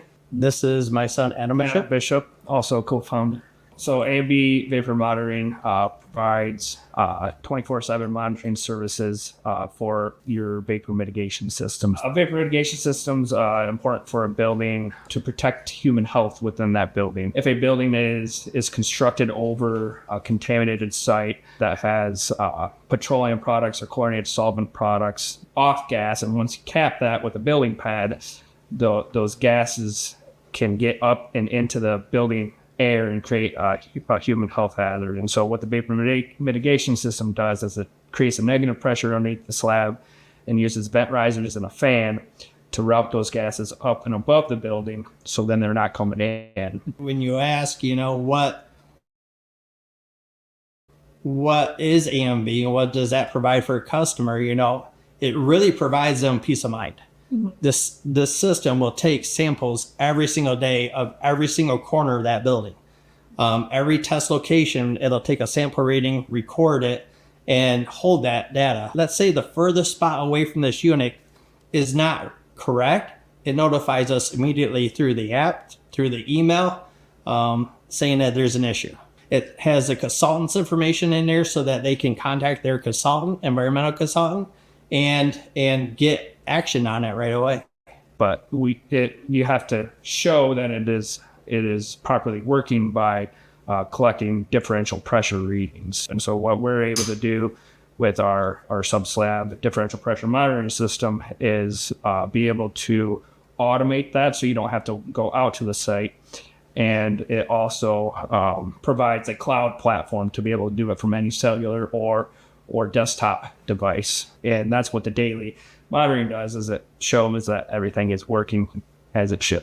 Yeah, it's true peace of mind for the building owner or the business that operates the building. It's peace of mind to them that everything is okay every single day. The whole thing started coming alive once we found the Arduino Opta. Once we got that in, it was probably not too long after that we were able to get our first reading. And that was so exciting, absolutely exciting, that, oh my gosh, this thing actually read what it's showing is reading over the internet. And that's when things just took off from there. And it really gives you a lot more broad capabilities and how many sites you can collect data from in a day. Before, it would normally typically only be one, maybe two sites. Now, if you had 30 sites, it would automatically do that on its own every morning, and you have all that data with minimal amount of effort than just clicking download it to get that data instead of having to physically go out to the sites. Once we got that first reading, that was kind of our breakthrough. It was like, holy cow. And it was actual reading once we switched it to Modbus. Once we got Modbus, then that was reading exactly what our sensor was reading in milliseconds. Yeah, we're looking at very small ranges of accuracy. What's required is negative 0.020 inches water column. So we go down to the hundreds and thousands place of a decimal accuracy. And before, when we were developing it, we weren't using Modbus. We were using 4 to 20, and our numbers were jumping way more than less accurate than we needed to be. And the breakthrough moment that he's talking about, we finally got Modbus to work, and it was reading 1-to-1 of what our sensor was reading to our online reading. And so once we got that Modbus reading, we knew we could fall within the accuracy that we needed to be in. We recently got view of another monitoring system that really takes up, it's a 4x8 sheet of plywood with all these sensors mounted to it and everything. And when we look at that and the simplicity of this with one tube coming up with two boxes on top of it, it's really, there's really not a comparison as far as clean installation. So this is our sub-slab differential pressure monitoring system. So what we're doing is we're collecting differential pressure readings from below the slab and the ambient air. And the goal is to have a negative pressure of, at least here in Michigan, negative 0.020 inches water column. And so the way we collect those pressure readings is, whether it's below on a new construction building, we route a series of tubes below the slab to different pressure test locations. Let's say pressure test location 1 here. This tube is ran down actually to the far side of the building in the stairwell. And so that tube runs back to here to our solenoid, which is then connected to a manifold back here, which then all these manifolds are routed up to our sensor. And so this is where we're collecting our differential pressure reading from. And then our reading comes up here to the Opta, which then goes to the cloud. And so that's how we're able to access our readings. And then what What the Opta also allows us to do is it allows us to control these relays and turn these on and off, which then turns each solenoid on and off. So we're able to cycle through each one of these pressure test locations, record the reading, have it go to the cloud, and then we're able to download that data. Or we're able to actually individually turn on each pressure test location from the cloud. So once we got the Opta and got our first reading, part of the challenges was, okay, we have a reading. How do we data log that reading and then be able to access that at any point? And one of our goals was to be able to data log a year's worth of readings. But what did that look like, and how could we get that on an Excel document? So what we did was we reached out to a company. We Googled, obviously Googled and tried to find somebody that could build a software. And this is all before we knew about Arduino Cloud. And we found a company, and we needed a function to be able to turn on and off each zone through a relay. We told them, we're a startup company. We have kind of a compact car budget, not a Lamborghini budget. And so they said, okay, well, we'll keep that in mind, and we'll shoot you back a proposal. A week or two later, we ended up getting a proposal that was 2 Lamborghinis. So it was almost $250,000 just to get them started, with also about a time frame of a year to get, a full product produced, with additions added on, because that was just a startup, just to get it going. And then any enhancements after that, those additional fees. We started to Google, okay, what else is out there? Let's look at other options, other companies that can build a software. And then we stumbled across Arduino Cloud, and I always saw it when we were logged into Arduino, but I never really clicked a button to look at it. And so I'm telling you, if you don't click that button, you're losing money, because that has saved our butt. We ended up, utilizing the Arduino Cloud, created a business account, and now we have 1 year's worth of data. We can customize our dashboard to whatever we want, and it works. It just literally works. We installed this box actually in June of last year. So of March of last year till June of last year was our first prototype installation. So a very short time frame. And like what we mentioned before, that company we're dealing with, we would just be starting now to get that platform built a year later. And so now we have several of these units out there already running, with more orders coming on in for them. So what we do is we'll ship out the boxes here ready to plug and play. And so once whoever the installer of the system is receives the boxes, all they got to do is unpackage them, mount them, make a couple connections, and plug it in, and it's ready to go. It really only takes like an hour. Everything is pre-built, pre-programmed, so that when it arrives to our customer, they already have their dashboard. They have their access codes to the dashboard. All they have to do is power up the unit, hook up about 3 wires. Our units come in either a single box module, which is up to 7 test ports, or once we go over 7, then it adds a second box to it. The 7 box, all they have to do is plug it into a 110 outlet. That's it. And everything will come online. They've been impressed with the ease of installation. And as soon as you plug it in and flip the circuit breaker, everything comes online. You can see the lights on the Opta lighting up, and then that blue light will come on. It's connected to the cloud, and then they can sit there as soon as they look it up and run through their system and make sure everything's working correctly. So really the ease of installation and the ease of the cloud dashboard, also when they receive it and plug it in, they'll see it come online, and they're able to sit there right on their phone and control it and make sure everything's working. Yeah, so on the dashboard, they can see the actual reading. Typically, you have a gauge on there. It shows you your pressure, that you're in a negative, your slab's in a negative compared to above the slab. And then it also has relays on there that you can manually function from the dashboard to turn each zone on and off individually. Let's say you had something triggered an alert yesterday. Well, you can go to that individual zone and pull it up on your dashboard and individually put it on that zone and open up that solenoid so that you're reading only that zone. And you can do that at any point in the day remotely. You don't have to be standing right here, If somebody does get an alert, they can grab their cell phone. They'll get an alert on their app. They can pull it up right then and there. and turn that zone on and off and try to figure out what's going on with the system. Is it multiple zones? Is it only that one zone? Did we lose a fan in that corner, kind of seems like? And kind of diagnose remotely too. Also on the dashboard, we have the graph of all the differential pressure data that you can go by live, hourly, daily, or 7 days. And so you can have a week's worth of data right on the dashboard there, or maybe it goes to a year, I'm not 100% sure. You know, it's so intuitive that, you know, it really didn't take much more than, I would say, a few hours to get the dashboard built and functional. Everything is right there. They have what they call widgets on the dashboard. And those widgets are so handy. Like Adam talked about the advanced chart. You know, how you can just run your mouse over it and it goes up and down to the pressure readings with a timestamp on it, you know. We have on and off widgets that we can control each solenoid on and off. We have a status indicator widget, which is red, it's not on, green, it's on. So that helps us identify zones. We have just up in the one corner, we have just a number up there and that identifies what zone is on.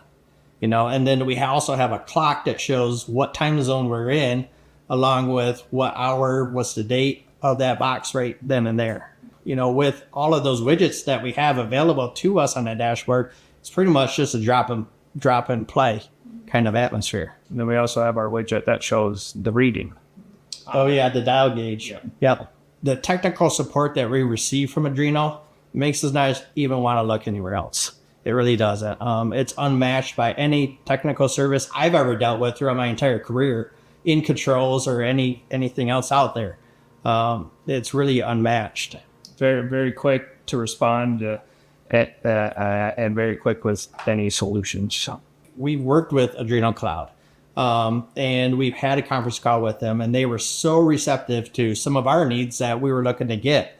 And then we told them about some of the enhancements we like, you know, with like the new mobile app and the new platform that they launched for the dashboard is absolutely incredible. And some of those features, the triggers that they got working now, and how it alerts you through the app immediately or through email, you know, and you can include, like we include our company, of course, on those triggers, but also we include our consultant on there too, so that they get the same thing we see in lifetime. It's just the whole interaction with Arduino themselves has been an experience that makes us not even want to look anywhere else.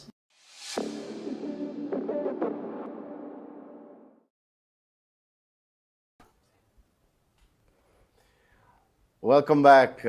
Stefano, it's getting a little bit dark here, right? Is it? Yeah. Let me switch it on for you with our cloud. Oh, wow. So you're saying that you switched on the lights? Yeah, because a friend of mine just set up an Opta into this room that's controlling individually all of the lights. So yes, we switch it on and off from the cloud app. Wow, that's cool. That's cool. So, what's next? Well, we are both musicians, right? Yes, I'd say so. Okay. What do you play? I play guitar, I like to sing, so I like the music. And what about you? Well, I don't sing, of course, but I can play guitar and piano. Actually, he knows because at the last Christmas party, we did a live show with some other colleagues. And how did we call our band? It's Portenta Blues Explosion Band. Boom! Okay, so... But what, you know, as a musician, so which is, you know, when you go live, which is the common drawback that you find, you know, moving around and carries on your pedals? Good question. Well, as a solo guitarist, I love to bring a lot of pedals with me, you know, so I got much of heavy stuff and the amp and the guitar, so I'm always heavy. Yeah. So what about if all your pedals can become one with the Portenta X8? But, I mean, is that even possible? Yes, of course. And what about if I say, what about AI on top of it? So think about creating some sounds with your preferred guitar. So how it sounds like? Okay, so you're saying I could reproduce exactly my sound with my guitar, my amp, my pedal? Exactly. Well, I'm very interested about it, so can you tell me something about it? Yes, sure. Let's see it.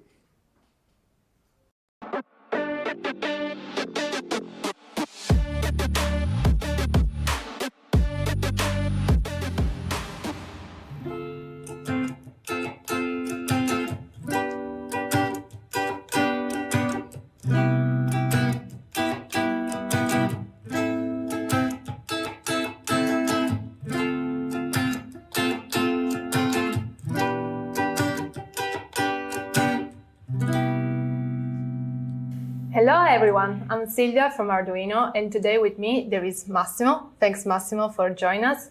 Massimo is a colleague of mine.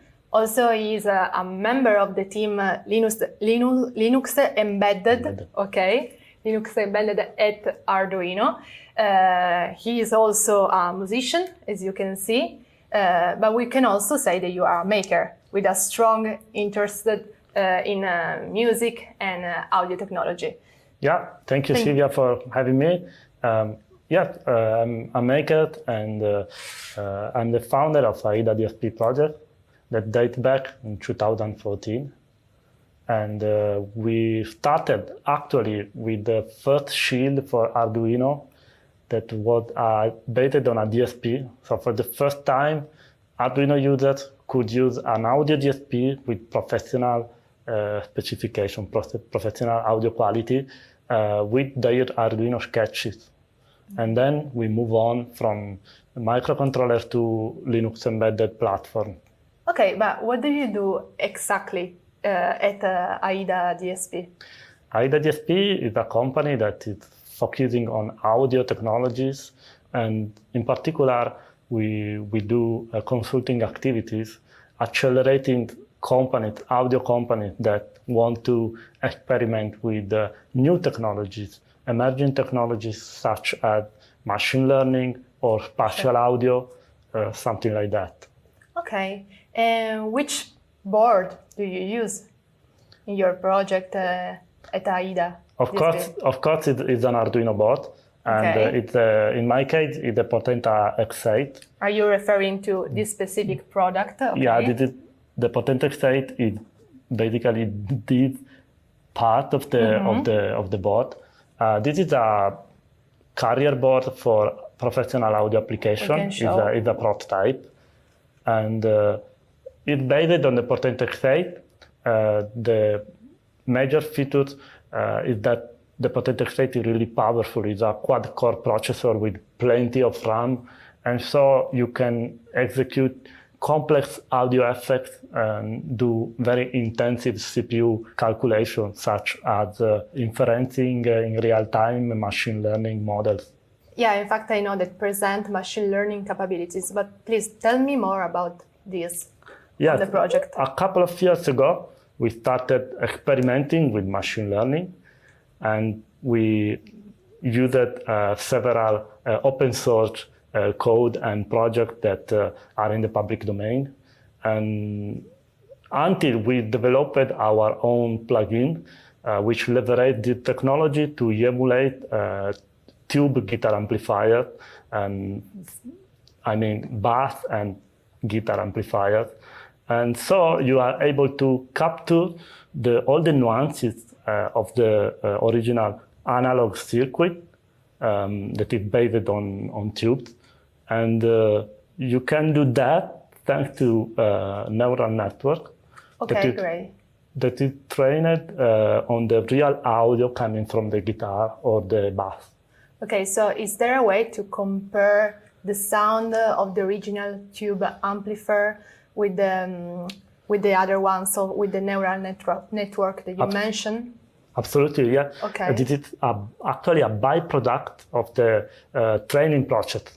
So when you train a neural network to emulate the original device, you record real audio data, you pass through the device, and then you have the processed data by the guitar amplifier and the original input data, and it will be part of your data set. So as a byproduct of the training process, you always have the A and B. So you always compare the original sound of the guitar amplifier with the output predicted from the neural network. And this is important because it's the reason why the neural network is much more accurate if you compare with existing previous technologies. Okay, cool.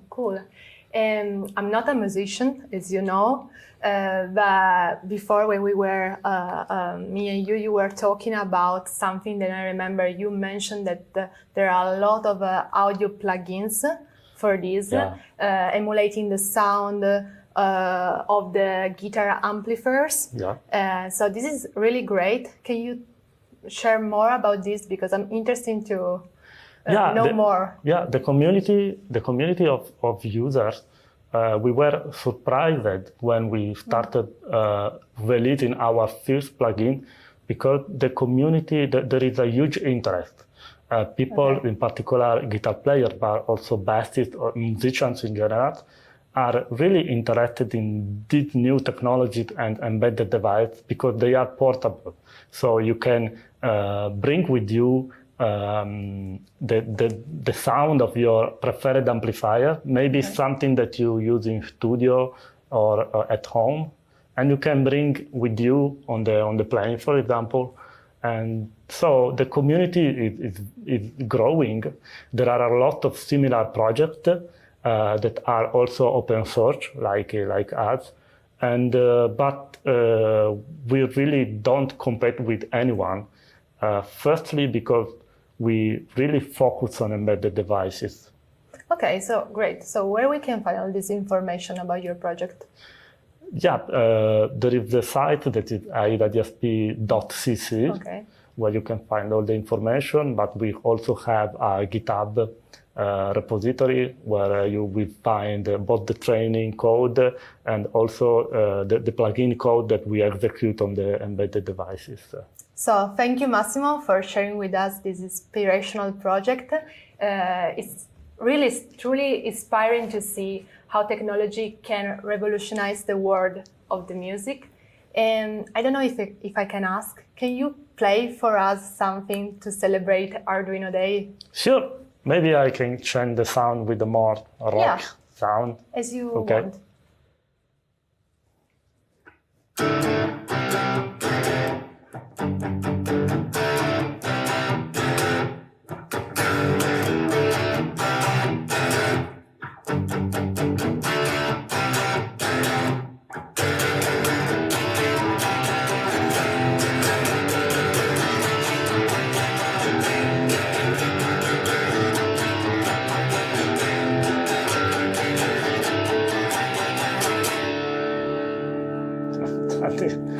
That's a cool way to close and say to everyone, happy Arduino Day. Ciao. Bye-bye.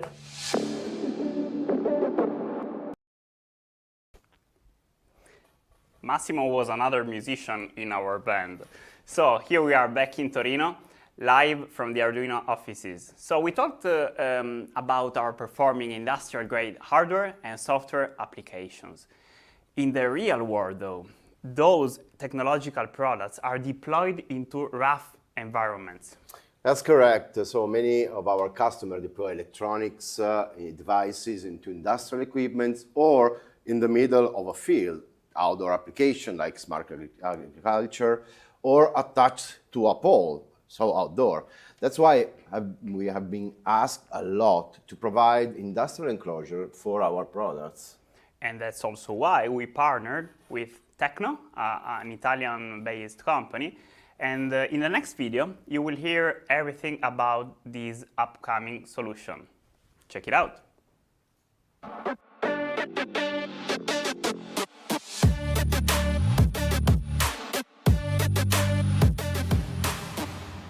Hi Arduino people! Welcome to this speech with our friends Mauro Nodari from Tecno SRL. Ciao Mauro! Ciao! Nice to meet you, Mauro from Tecno. So they manufacture industrial grade cases. So we are partnering with them to provide our users with great enclosures for our industrial products. So first of all, you are seeing many challenges, especially in the small and medium enterprises. And I'm talking about, new industrial standards. You have to keep up with the technologies. Tell us something about this. Yeah, the small company challenges in this period is very complicated when you think to integrate digital constraints, new product design and so on. So they for sure we are facing new fast changing and even product design and manufacturing is changing a lot in terms of time to market. So we have to fast as possible and reduce the variables immediately in design. Oh, I bet. So within our partnership, we started to focus on two form factors specifically, right? So the Portenta form factor and the Nicla form factor. So they're very different, but they talk with each other, right? For example, these cases where we are on the table, they can host both. Yeah. So what do you think? Yeah, it is one of our first challenge to cooperate with you, and for sure we have to face the constraints in assembly, because we are assembling electronics medium level performances. We have the video constraints, we have the radio constraints, we have wired constraints. So for sure we designed something that can be easy to assembly, first of all, but easy even to use. And this is why we introduce a first platform in our design that is open to be integrated with Arduino too. Absolutely. And as you all can see, there is like water resistant connectors. Exactly. There is antennas that can amplify the signal, in this case Wi-Fi signal, right? But also Bluetooth if needed. And there is the possibility, as Mauro said, to connect via cable the boards inside. Yeah, we decided to create a modular solution in order to separate the assembly constraints with the electronic constraints. And this is an example, a product for IP65, and with the range temperature for a typical installation from 0 to 60 degrees. And in addition, we decided to integrate different other accessories. And also the modularity of mounting these devices, right? For example, you showed me when we firstly designed this one, there's a magnetic clamp that can, be attached to an industrial equipment, for example.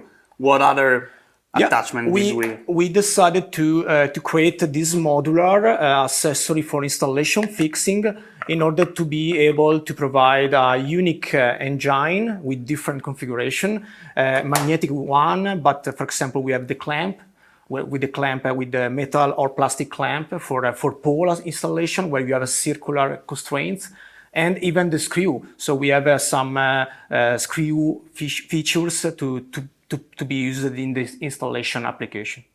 So the enclosure manufacturing is all made at your plant in Guanzate, close to the beautiful Como Lake in the north part of Italy. And Massimo and I had the pleasure to visit you there, and were impressed by this outdoor innovation lab that you have, where you physically put the enclosures with the product and you test them under many, outdoor environment. And so how about testing? How do you test these products? So we are a manufacturing company. So we start from product design concept to mold the design to production and to assembly. And for us, the homologation is for sure one of the most important steps to be able to provide a reliable product in the market. And we have different laboratory, indoor and outdoor. And the outdoor is, a new concept of test lab, because we decided to create a different configuration of real installation to install our products and the products from partners like you, for example, to accelerate the real installation too. Which is key, because we want them to be ready for the real world, right? And another important aspect in industry is the certifications. Yeah, we are approved for ESC and the UL approval. So we have some instruments that are compliant to do these kind of approvals. And for example, the plastic materials are 90% UL in our production. So we decided to extend our competencies even in this case study. For sure, this is a quite interesting approach, because it's an additive approach. So completely different to the past, but we decided to use the same mix between competence, material technology, and even IP, IK, and many other technical features. So our partnership, this is just a start. We will provide industrial enclosures in the future. They're not available yet. We wanted to introduce them to you all during Arduino Days 2024. But it's not just about cases and enclosures. We also have an educational partnership that we are starting up. Do you want to anticipate something? Yeah, we are working with the Italian ITS education family. So you know that in Italy there are new interesting trend in educational that is very important for us because it's a technical education. And we are going to invest our time, even you, in order to provide some new case study that you can immediately use, test, and install. So the idea is to transform the idea of laboratory that is teaching only to prepare something that you can immediately sell in the future. Absolutely. So this is the future. And get tomorrow's professional ready. Ready, right? exactly. Perfect. Thank you very much, Mauro. It was Thank a pleasure to have you at Arduino Days. Thank you too. Let's get in touch. Thank you in touch. Bye.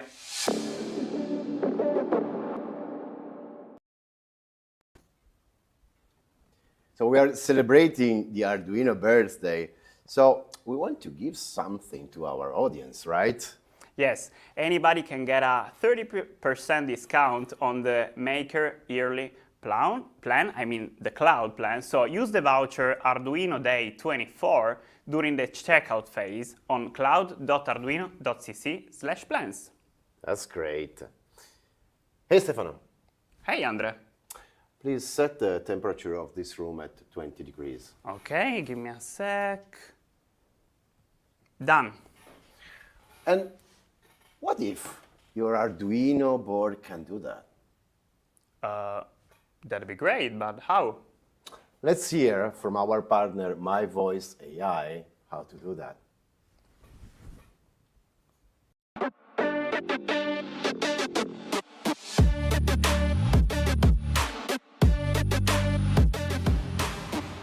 Hello, everyone.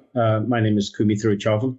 I'm delighted to be here with you all today at Arduino Days, talking to you about pioneering innovation, particularly around TensorFlow Lite-based edge AI applications.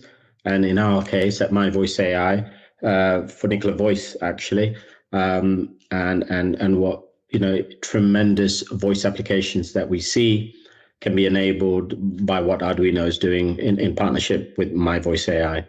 So I act as Chief Commercial Officer and work on all aspects of outbound marketing, business development, and sales. So the end market that we see opportunities in many different sectors. As an early stage business, we cannot possibly be addressing all of these. So we're looking at several of these with our current Edge AI chip partners in areas of the smart home, in terms of wearables, and in terms of earbuds. That's seeing a huge push with untethered applications now. So the next wave of AI, as I'm discussing here on this slide, requires huge increases in data, model complexity. We need to think about training and the way the algos are developed for training at the edge. Hence, we've been really pioneering very, very new architectures that the vast majority are patent pending at the moment that allow high-speed mass scale AI compute. So I'm going to pass you over to my colleague, who's going to talk to you a little bit about our technology advantage and how our product is now seeing market traction. Thank you, Kumi. My name is Rick Radia, Head of Product at My Voice AI. I'm delighted to introduce to you NanoVoice, the world's smallest voice biometric engine, which currently runs on the Arduino Nicola Voice. NanoVoice not only allows speaker verification, but it also delivers a decentralized approach to data privacy and enhanced security for the user. Powered by TinyML, NanoVoice has a small memory footprint of 500 kilobytes, a neural network of 400,000 parameters, and operates on ultra-low power, all without compromising performance.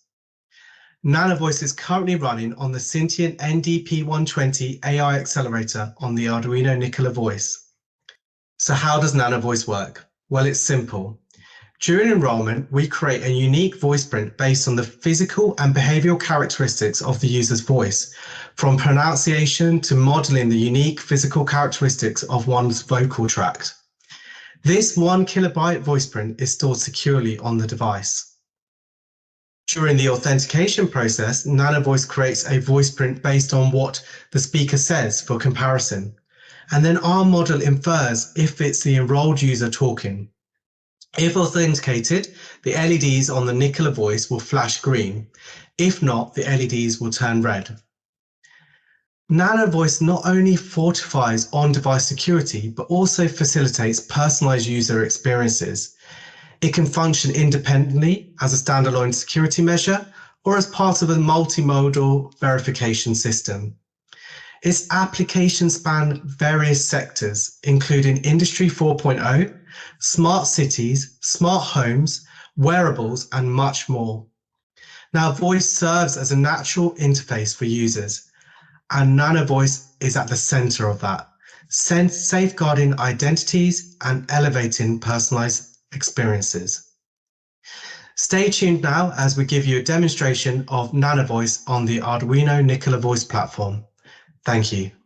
Yeah, it's the voice inference engine that we're running on the Sentient NDP is like 400 kilobytes. And it's the size of my thumb. It's the size of your thumb. Yeah, I mean the chip is obviously a lot smaller. Yeah, exactly. Can you point at the chip? No, you can't. It's too small. Well, you know, I need to do an eye test soon. My wife and children have been telling me that. So anyhow, we need to power it up. So come on, boot up for me now. So it's now enrolling my voice. When I see the green light, it's now enrolling my voice. I'm going to speak constantly into the microphone for about 7 seconds until I get the visual indication that it goes blue, and then it's stopped. There you go. So it's enrolled now, and I'm going to continue speaking, and hopefully it'll return a green. So the neural network's already recognized my voice and is returning a green. I'm going to ask, Ingvar to speak normally into this.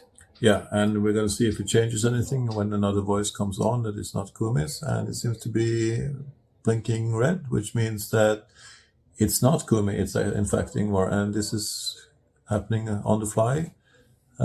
Pretty impressive. And hopefully that's not a false reject or a false accept, because it just shows green again. So that's not a false accept or a false reject because it's recognizing my voice.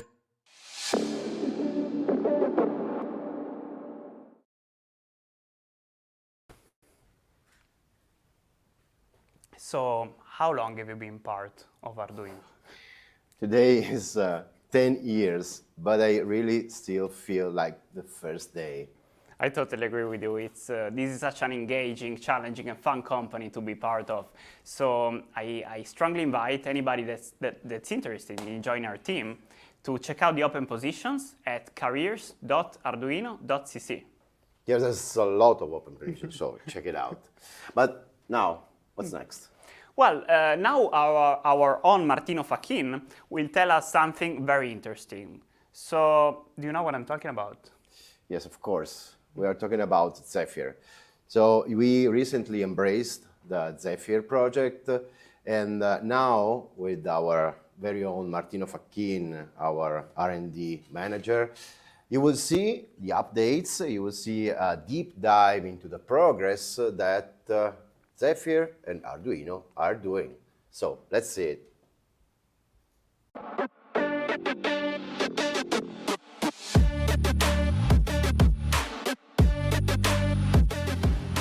Hello, everyone. I think you may know me from some previous Arduino Day. I'm Martino. I'm approaching my decade in Arduino, so wow. And I'm proud to have today with us Benjamin from Zephyr. We will talk a bit about what is Zephyr, how Zephyr and Arduino are approaching each other, and yeah, that's more or less it. Benji, if you want to say something about yourself. Sure, thanks for having me. So my name is Benjamin. I'm a developer advocate for the Zephyr project, so I get to spend a lot of time with the community and with lots of cool gadgets and boards, including Arduino boards. I'm actually pretty excited to talk about what we do and what we have for Arduino, for all things Arduino. Yeah. Super. So do you want to tell us something about what Zephyr is? Because it's a brand new word for probably most of the listener. Yeah. So Zephyr, or Zephyr RTOS, I guess would be the official sort of nickname, is a real-time operating system. So you may have heard about, I mean, there are others out there like FreeRTOS and many others. Essentially this idea of having low-level support for building applications that run on small MCUs and microcontrollers, but that are actually making the most of the available hardware, like having a scheduler for running several tasks in parallel and much more. Like Zephyr is actually so much more than the scheduler. Usually I call it a distro for embedded. You have, yes, the scheduler, but tons of libraries to help you with like integrating with like having a file system, integration with display controllers, all the drivers that you may require for interacting with sensors, and all the tooling as well. Like you want to do testing of your applications, you want to do continuous integration. Like it's all that. It's an ecosystem, a community, you call it however you like, but so much more than an RTOS actually. I like calling it the Linux of microcontrollers because of the huge amount of silicon vendors that it supports and the, let's say, community around it, which is very diverse and a lot of different companies are contributing. And it's not owned by anyone. That's the project is hosted by the Linux Foundation, so we make it. We try really hard to make it a level playing field and making sure that like it's just like in good open source, a meritocracy basically, and everyone can contribute. Yeah. So for the viewers, you might be wondering what Arduino is doing with Zephyr. So we became silver members last year. And right now we are trying to integrate all of our, let's say, Cortex M4 Plus boards into Zephyr to create something pretty new. We're doing this because we believe that the bigger the microcontroller gets, the most important is to have most of its features handled automatically, because otherwise the user would be overwhelmed by the system. It could work, the bare metal programming could work for 8-bit microcontrollers. It's not anymore the case.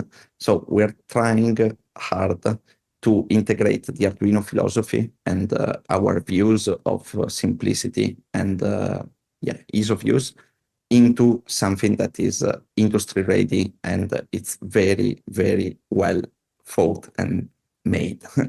Are you talking about Zephyr? Yeah. No, that's I agree. Like and I mean, I've been like yourself, like I don't know if I've been playing with Arduino for over a decade, but probably. But yeah, there are things that are super easy to do with Arduino, and some that you don't really want to have to deal with, like things like the power management, for example. Like you have this loop in your Arduino code. You're talking to a sensor, and when you're not talking to the sensor, you want the sensor to go to sleep, and like you don't want to have to deal with that in your code. And that's some of the things that are like some of the infrastructure, I guess, that Zephyr can bring. So yeah, that's pretty cool. And it turns out actually that there's already I don't know, Martino, if you know off the top of your head, but I think there's over like a dozen Arduino boards already supported in Zephyr, to various degrees. But like the Uno R4 was recently added, and the Giga, and like many others. So it's actually already happening, right? Mm-hmm. Yeah. And one of the boards that are currently supported in Zephyr at a very basic level is the Nikla Sense ME. And we are actively working with the community and internally to port all the sensor and all the nice stuff that are in the Nikla Sense. One of these sensors particularly is the gas sensor. And here comes Benjamin with his nose, artificial nose project. And he will tell us something about it in a few seconds. Yeah. Yep. So, I mean, some of you might have seen this project before. A few years back, right in the middle of the pandemic, I was playing with Arduinos and gas sensors myself at home, trying to figure out and to build a device that would help me smell when my sourdough starter for baking my own bread would be perfectly fermented. This was sort of an excuse to dive into the realm of TinyML and like machine learning on MCUs. And yeah, I picked Arduino as the platform back then because I knew that this was how I would be able to assemble all the pieces that I needed quickly. And I like this device that you've seen just before. I built in a matter of hours, maybe not the enclosure, but yeah. And it does a lot of things, right? Like it has a graphical user interface, it has Wi-Fi, it has the TinyML bits, etc., etc. And I was able to assemble all that by sort of cherry picking all the Arduino libraries, etc., in the ecosystem to essentially assemble my code. And I like the approach, really like the approach in Arduino where you can like the code is pretty straightforward, right? Like you have your loop and everything happens there. The only thing that I wish in retrospect would have been slightly different is that I ended up in just a few hours putting everything in my loop, and then the code was sort of like became de facto pretty monolithic and hard to sort of maintain.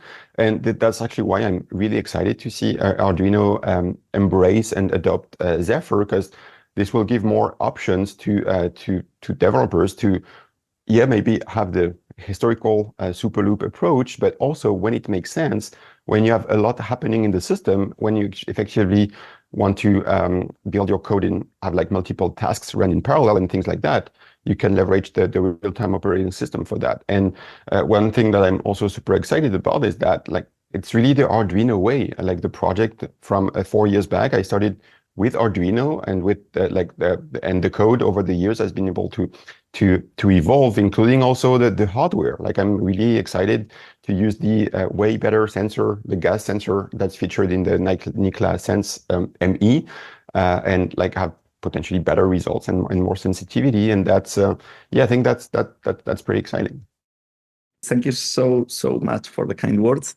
We are approaching the end of the conversation. So if anyone is interested in contributing to either Zephyr or the Arduino approach, you can find us on the usual channels.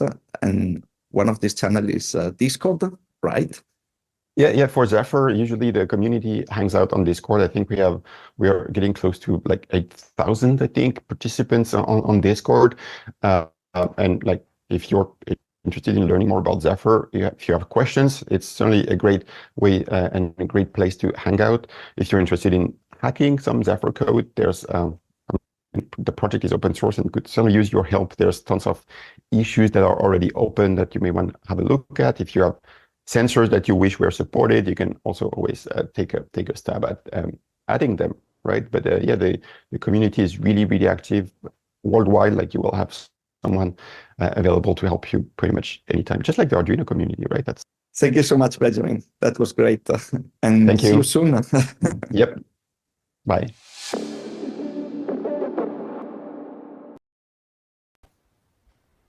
And here we are back in Torino. Again, happy Arduino Day. So as you can see, we talk a lot about end customer solutions, how our products are suitable for mass deployments, real-world products. But we all know that Arduino is very widely appreciated in prototyping, right? So what do you have there? Yeah, you're right. So Arduino, the philosophy starts from prototyping and go to the production. So I have here one of our prototyping boards that it's really useful for breaking out all the signals that we have. We are using for this the two high-density connectors that we have. So you can just take the board and plug it into the carrier, into the breakout board. So the breakout board has all the pins that can be used for testing different sensors or connecting other devices, and it's really useful because it has everything exposed. And on top of that, we have Ethernet connectivity, you have USB, SD, so you can test everything. So yeah, that's a really great prototyping tool. And as you say, it's called Portenta Breakout. So all of the Portenta is a product family, okay? There's many Portenta. Portenta Breakout, which one was the system modules there? Is the C33? This is the C33. Yeah, so there's Portenta X7, Portenta X8, Portenta Maxar. When you hear the word Portenta, there's those two 80-pin high-density connectors mounted. So you snap it, as Andrea was showing, you don't need to solder anything. It's like plug and play, right? Exactly. So yeah, let's move on. We mentioned before that security is crucial, right? Yes, absolutely. For us, and of course for our customers, security is a paramount importance. So in the next video, we will talk about security from the Linux standpoint, and you will see how Foundries.io is partnering with us with this topic. Check it out.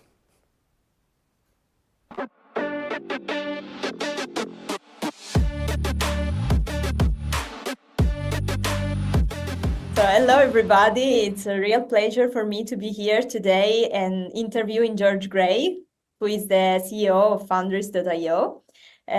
So we are gonna get through multiple topics, mostly related to security and also security in relation to our Portenta X8. So thanks a lot for being here, George. Let's start. As we all know, the European Commission has stated that the Cyber Resilience Act is due to come into force early this year. In your view, why is it important to have this kind of legislation in place? Thanks, Marta, and hello, everybody. Yes, so I'm George Gray. I'm CEO of Foundries, as Marta said.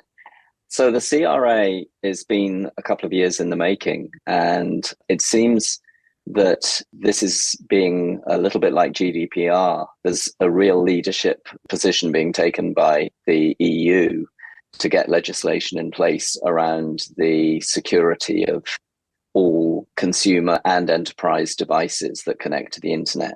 And the reason this is becoming more and more important is everybody has read of the various attacks, whether it's on cyber attacks, whether it's based on baby monitors in the home, and by extension, all the way to critical national infrastructure. If you think about just building EV chargers use a lot of power. If an EV charger can be hacked or a car can be hacked, that can be very, very serious. But it also comes to our daily lives. We're all installing smart appliances all the way through our homes. And so if those are hacked, then people find out private information about us and our homes, and that's obviously not good. So it's very important, we believe, and I think this is similar to privacy and GDPR, to actually have legislation to make sure that companies do secure their products and provide the necessary information for consumers to be and enterprise users to be able to make sensible buying decisions and make sure that the products that they buy are actually secure, because many aren't. And that's why we see so many attacks hitting the press. And of course, as a manufacturer, you do not want to have your product hacked because it's extremely bad for your brand and it can be very expensive. So I think it's a really good thing that this legislation is starting to come into place globally. And the EU seem to be leading the way with a very strong set of requirements that they're placing on OEMs and manufacturers. What are the key pain points for developers in working to meet the requirements of the CRA, in your opinion?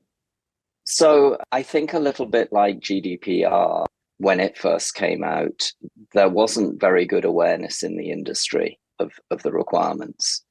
And there were no tools to be able to do everything that you needed to do on your website. And so it was very expensive because you had to go to lawyers to understand the act, and then you had to actually find somebody to implement all these changes, and then you had to secure all of the personal data and everything that we now know that we are doing around personal data in the industry.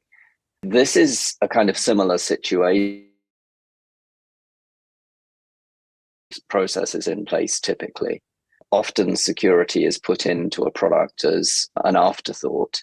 And that's a huge problem, because if you design a product and it does everything it's supposed to, it's a smart appliance or it's a robotics application in industrial or PLC or whatever it might be, and you get to the end of the development process and then the business wants to get the product out, and then somebody says, well, we need to make it secure.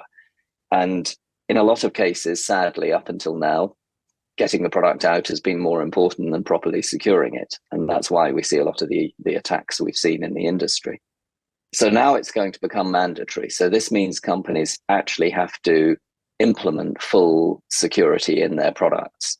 And this requires expertise, which is hard to find. There are not many deep security engineers and people who really understand how to do this. And you can't just put security on in the end. You have to consider it all the way through the design process, and you have to securely design the product from the outset. So if companies are not ready, there's going to be huge pain because there's going to be substantial months or even years delay in getting products to market that meet the requirements of the CRA. And the penalties if you ship a product without meeting the requirements are very high.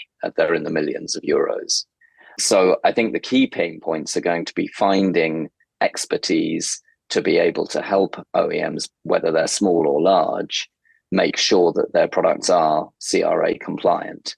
And I think that's going to be very difficult. I don't think the industry is ready. And a bit like for GDPR, I think there's going to be a lot of work for the consultants because everybody is going to need help. Luckily, I think between us, we have a good solution for this, but we'll talk about that in a minute. Yeah, definitely. So thanks a lot. So exactly going to this point, might the partnership between Foundries.io and Arduino help OEMs building Linux devices get in a good shape ahead of the deadline? So whether they are already on their way to doing so, or if it's not something they feel they have a good handle on just yet? I think one of the things that Arduino and Foundries offer to the industry is Arduino Pro is the initiative from Arduino to deliver products to industrial and commercial customers for a range of applications in industry. So we've been very pleased to be working with Arduino now for a couple of years. And what Foundries has done is essentially built a toolkit for a cloud-based toolkit for helping developers build secure products from day one more easily than they've been able to before. So Foundries factory running and what we do and the relationship that we have with Arduino enables Arduino to offer its customers with a full solution for the development of a secure product, from the initial development all the way through to provisioning devices in the field, deploying them, and then most importantly, updating them over their lifetime, which can be 5 years, 10 years, or even more. So we have, I think, one of the only, if not the only, industry platform solution that is CRA ready for OEMs to be able to put all of the requirements of the CRA into the product. The responsibility for CRA compliance rests with the OEM. But what Arduino has done with Foundries is the combination of Arduino's hardware and software expertise, plus our tooling, and which is now available to all Arduino Pro users, gives companies everything they need to meet the requirements of the CRA Act, including the generation of SBOMs and so on. Having said that, they will still need to obviously have process in their company to be able to audit and manage this information. But we provide a complete set of cloud tooling that's available to all Arduino customers to help them on this journey. And we think this will enable companies to bring products to market not only more securely, but also faster and at lower cost. Of course. So thanks a lot for all your information related to the CRA. And of course, all the community that is here listening to us, feel free to contact us or Foundries to get further information about the CRA and how to make your application reliable and completely secure and compliant to this new journey. So thanks a lot, George, again for being here. It's been a real pleasure. Thanks, Marta. And we're looking forward to helping you and your customers as you go through this journey. Thanks.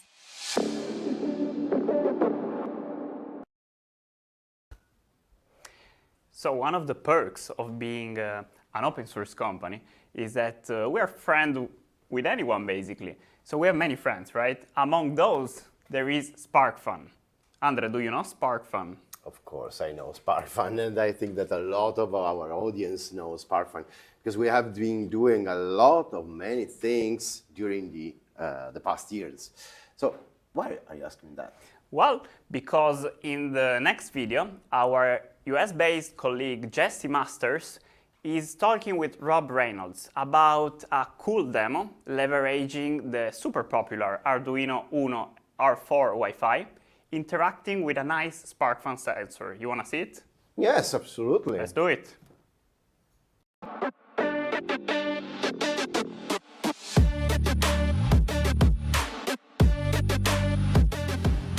Thank you for joining us. My name is Jesse Masters. I'm a solution architect for Arduino based in the United States. And I'm joined here with Rob Reynolds from SparkFun. I'll let you go ahead and introduce yourself. Sure, thanks, Jesse. I'm Rob Reynolds. I am the creative technologist at SparkFun Electronics, also here in the US in Colorado. And it's a pleasure to be here. I have to say, like so many of us, I started my journey with actually buying Arduino parts from SparkFun. So it's really kind of cool for me to be here at this point, working with SparkFun for SparkFun with Arduino. So thanks for having me, Jesse. I've got a small demo with the Uno R4 and one of our SparkFun sensors. This is the FS3000 air velocity sensor. Just got it hooked up to a little battery pack. And I'd love to say I created this demo on my own, but really I relied heavily on your work, Jesse. So thank you for that. Absolutely. We stand on the shoulders of giants. So basically what this demos is it'll read the airspeed and it will give me little moving arrows here on its own LED matrix display so I can see it locally. So if I were to blow gently into this sensor, I think you can see that the arrows are moving. Super cool. The arrow speed actually corresponds to how fast the air is crossing over the sensor. If I do it slowly, if I speed it up. Amazing. Cool. So, there you go. Now, so that's great, and it's great for local feedback. What I love about the new Uno R4 is that it uses the ESP32, one of my favorite modules. And with that, we can connect it to the cloud. So I've actually also connected this to the Arduino cloud, and I've got a dashboard that's going to show you the same thing that I'm seeing. Actually, it's going to give you actual numbers in meters per second of the airflow over this little sensor. So hang on, you'll give me a second. I will share my screen with you. Absolutely. So you can see that. Yeah, I think that's a really creative use of the new LED screen that's on board the R4. And then again, being able to extend that to connect it to the cloud is extremely powerful. So I'm really excited to see it. Cool. Yeah, so here it's a simple dashboard. It has one little window that will show wind speed, meters per second. So if I hold this up and blow in it again, you'll see the arrows on the Uno R4 here moving, as well as the wind speed. Hey, look at that, I'm talking into it and you're getting a little bit of wind speed. But you'll be able to see that on the dashboard as well. So here goes. That's really cool. Yeah, so that is feedback both locally and the cloud all over the world. Anybody needs to see it. You need to see it from wherever you might be, anywhere else. It's really pretty easy and straightforward, honestly. How long did this take you? Was it hours? Was it days? Was it weeks? What was the sort of timeline you were working on with this? It's because I was playing around with different things, I'd say hours, but really you can have this up and running in half an hour tops, maybe. It's really kind of simple. You know Arduino, you've used the IDE. We've all used the IDE for years. It's straightforward. All of the quick sensors come with their own library and examples. So really, it's kind of cut and paste. And the really cool part for me is getting it to the cloud, because the cloud kind of guides you through. You can just say, this is the sensor I want. You can create the sketch here locally, and then to get it into the cloud, just say, these are the variables I want. And the Arduino cloud just kind of puts it together itself. It's really great. It'll take the variables, all the feedback, as many as you want, And I mean, this is I2C. We're talking about, you can run 128 sensors at once if you've got the power and the need. It might make for a crowded dashboard, but Arduino Cloud puts it all together and connects, and it's really, really pretty easy. People that would want to build a cloud connected demo don't really need to understand the bit banging for I2C, for example, because of and they don't need to learn how to solder. And those can be really big gates for beginners who really need to see, really want to see the whole solution working before they can dive into some of those more advanced techniques. So I think this is a fantastic collaboration where both Arduino and SparkFun are really removing the friction of being able to develop electronics for really anybody. So it's really, again, a fantastic example. Could you maybe talk a little bit more about the Arduino Cloud? I believe this was your first time using it. Was there, what was your experience like, and how it, specifically how it can enhance the functionality and user experience of someone building something with SparkFun? Sure. The cloud is great, and on your first time, it pretty much walks you through. It's like, hey, let's get started. So you push, let's get started, and it says, okay, define a device. So you make a device. And it says, great, now you need to attach that to a thing. So you've got your device and you've got your thing, and once you get into it, you'll see what those are. And then once those attach, and then you just put in your Wi-Fi credentials, and that can be done in this little secret section, which is great. You don't have to write your own header file or anything like that to keep all that secret. The cloud does it for you. One thing I really love, though, is that you can go to the online editor. If you're a programmer, if you're high-end and you really want to dig into it, you can do all that stuff yourself. You can really get in there, the nuts and bolts, really do the bit banging, as you said, but you don't have to. If you just want to get something up, show some results somewhere else in the world, hey, my friend is in Germany right now, and I want him to see the temperature in my garage. Here you go. Moving back to the SparkFun sensors, could you, expand a little bit more about maybe your sensor portfolio and what other SparkFun sensors could seamlessly integrate into Arduino hardware for a similar project? Sure. We are putting out quick boards pretty much every week. We've probably got about 130 right now. We've got things like we've got sensors, we've got displays, we've got controls, we've got inputs, we've got outputs, all I2C controlled. Plug it in, load the library, and you're good to go. So really, just as easy as this air velocity sensor, that's as easy as any of these 130 sensors or dials or whatever are going to be. I guess, where can the viewers pick up products like this if they wanted to, say, reproduce your demo? Absolutely. You can find them at our place, sparkfun.com. You can get the Arduino boards, you can get our boards, you can get all of our sensors, all of our, everything. It's right there. Any other thoughts from you? Absolutely. I love that we are, like I said, I bought my first Arduino from SparkFun, those many years ago. So it's been so exciting for me to watch this collaboration, and now to be a part of this collaboration, to be able to work with you guys to see Arduino folks at the different cons and, different places around the world. It's been a blast, and I love that we're continuing to move forward with it. I love the cloud. I love that Arduino is now the cloud. I love that the Uno R4 is now using the ESP32. Just all good things from here moving forward. All right. Well, I love the enthusiasm, and I think we're all excited about what's to come and the future possibilities. So, Rob, I want to thank you for taking the time. It was a really enlightening demo that you shared with us, and please reach out to the right folks us at Arduino or Rob at SparkFun if you guys have additional questions. But thank you for your time.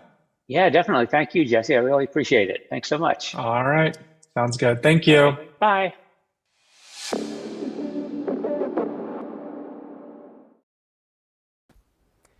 So it's been 4 years that we launched the Pro product lines.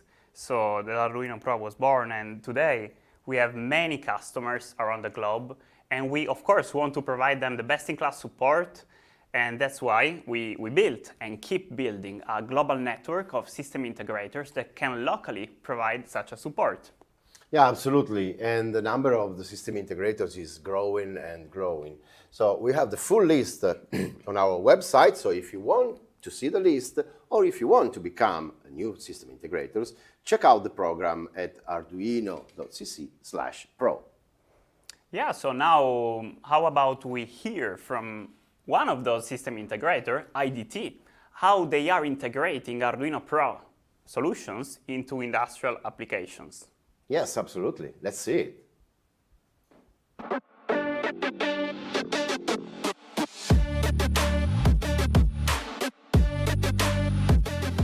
IDT is a small company based in Turin. We were born in 2016 from the idea of its founder to bring open source technologies in the industrial world. So it was not an easy process, as probably Federico can tell. Not at all. But we managed in some way to do it, and now we're a 30-people company, and we use the open source hardware and software technologies, both in the industrial world, so on industrial automations and robotic machines, but also on the IoT projects that we develop for the customers. So yeah, that's pretty much it. So this is us talking about Arduino Pro. What can you tell us about this? And now we have a very, very good relation with Arduino, totally agree. First of all, we became Arduino Pro partner, gold partner. Yeah. And I remember also because for the people that are now connected, you have to go to the website on the landing page of Arduino to register yourself to your company. We have some advantages working with Arduino and with the relationship that we have. First of all, one of the first advantages that we have is an easy access to the Carrier products. Also application support. This year in the 2024 we are starting to work with Arduino, so in some new application. Yeah. New project with Arduino, Arduino Q for PLC, Arduino Opta PLC in this case, that we use a lot for our application, the automotive world. Yeah. And, so what do about this? These modules that I'm actually holding in my hand right now. These are modules that were developed here, so totally designed and produced by this BU of IT, which is RedSmart. So this is the RedSmart Brain, this laboratory where we are now. And Module X are expansible modules, and that can be delocalized on an industrial plant, but can also be used for smaller application, as they have a master module and some slave modules for digital and analog I/O expansions. They work, the little slave modules work connected to a master module, and the master module with Modbus R2 protocol communicates with any type of PLC or other control system. Basically, like the Arduino Opta is perfect for this type of application.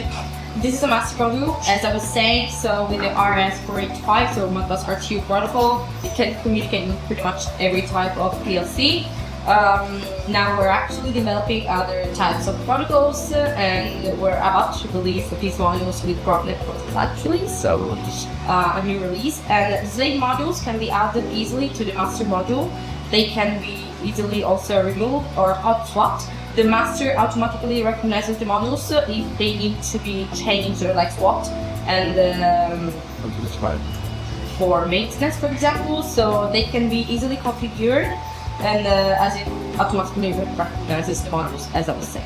We have different types of slave modules. They can be added up to 16 modules to one master. We have digital input modules, digital output modules, but also analog output and analog input modules. As I was saying, these Module X modules are perfect to work with an Arduino Opta PLC, And for the Arduino Opta PLC for remote control of the sensors and the process in the industrial automations, we've also developed a mobile application both for Android and iOS that can be easily found on the stores online, and a GitHub library that works on the Arduino Opta to communicate with this app. So it's perfect if you want to use the Module X with the Arduino Opta. Do you know if we can show actually a real world application of these models? One of the last machines we developed, it's redesigned and built by IDT, is a robotized island for handling plastic components complying with Industry 4.0 standard. It consists of a cobot, 3 automatic drawer, 3 pneumatical sealing station, and a laser marker, as well as PLC and HMI based on open source technology. On the machine, we have installed various Modulix modules for handling the signals, all connected to an Arduino Opta PLC, both in the electrical cabinet and the localization of the application.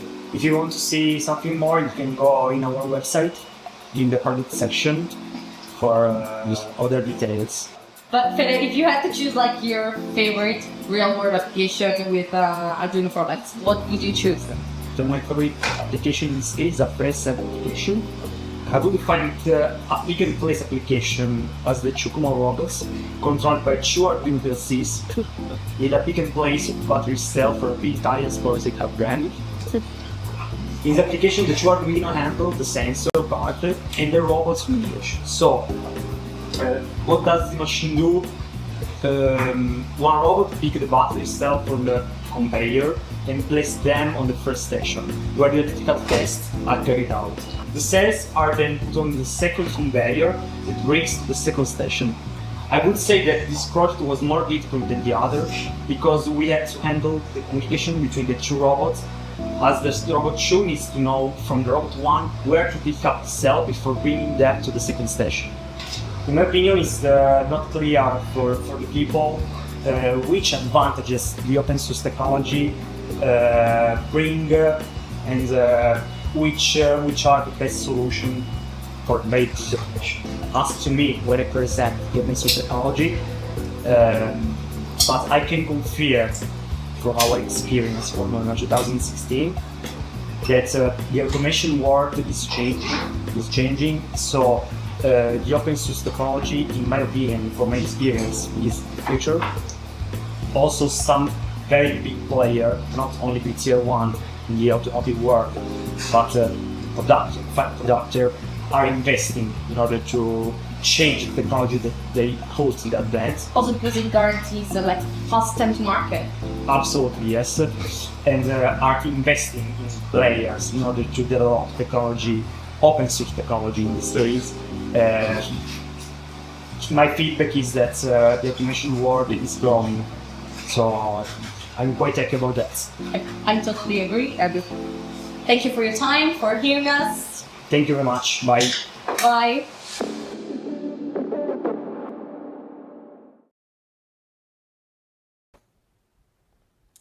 So, Stefano, where our customer can buy Arduino products? Well, they can find it on the Arduino store, of course, as well as our global and local distributors, which you can find at the link below. So now we are approaching the last talk of day 1 of Arduino Days. Yes, absolutely. And do you know Edge AI? Do you know sensor fusion terms? So there's a lot of things that you should know, but it's a really big topic. So the next video, our own Marcello Maionchi and Marcellino Gemelli from Bosch Sensortec will explain a little bit how this world is about and how you can leverage, they are doing very well on the sensor side. We built the Niklas Sense AMI with Bosch Sensortec. So you will see how it's about the Edge AI in the next video. So let's see it.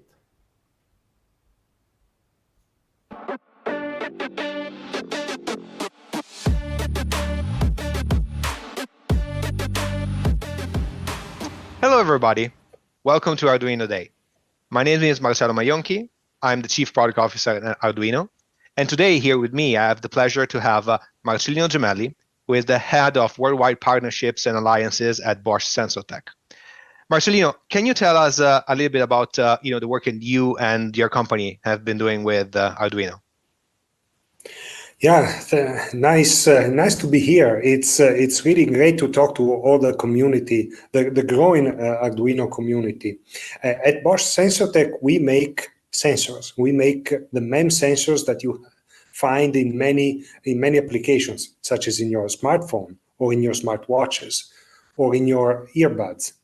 And one way that we want to get these sensors and leverage our economies of scale of these motion and environmental sensors and have them used in more applications is thanks to Arduino.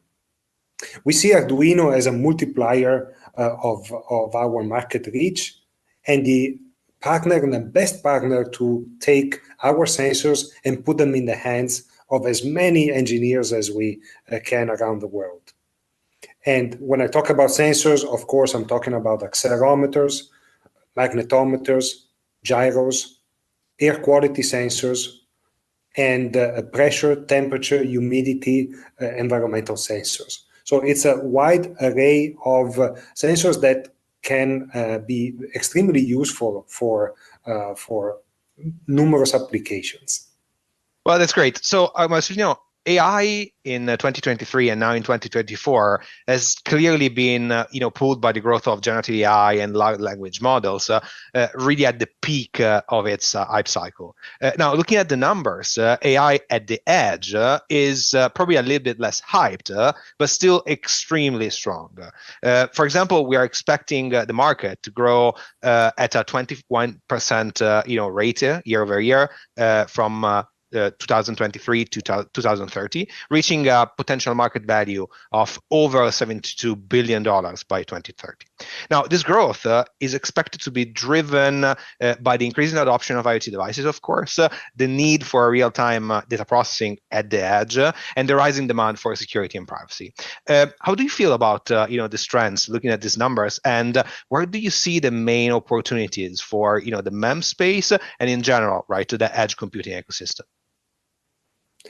Yeah, the advantages of edge AI and edge computing in general are very well known, right?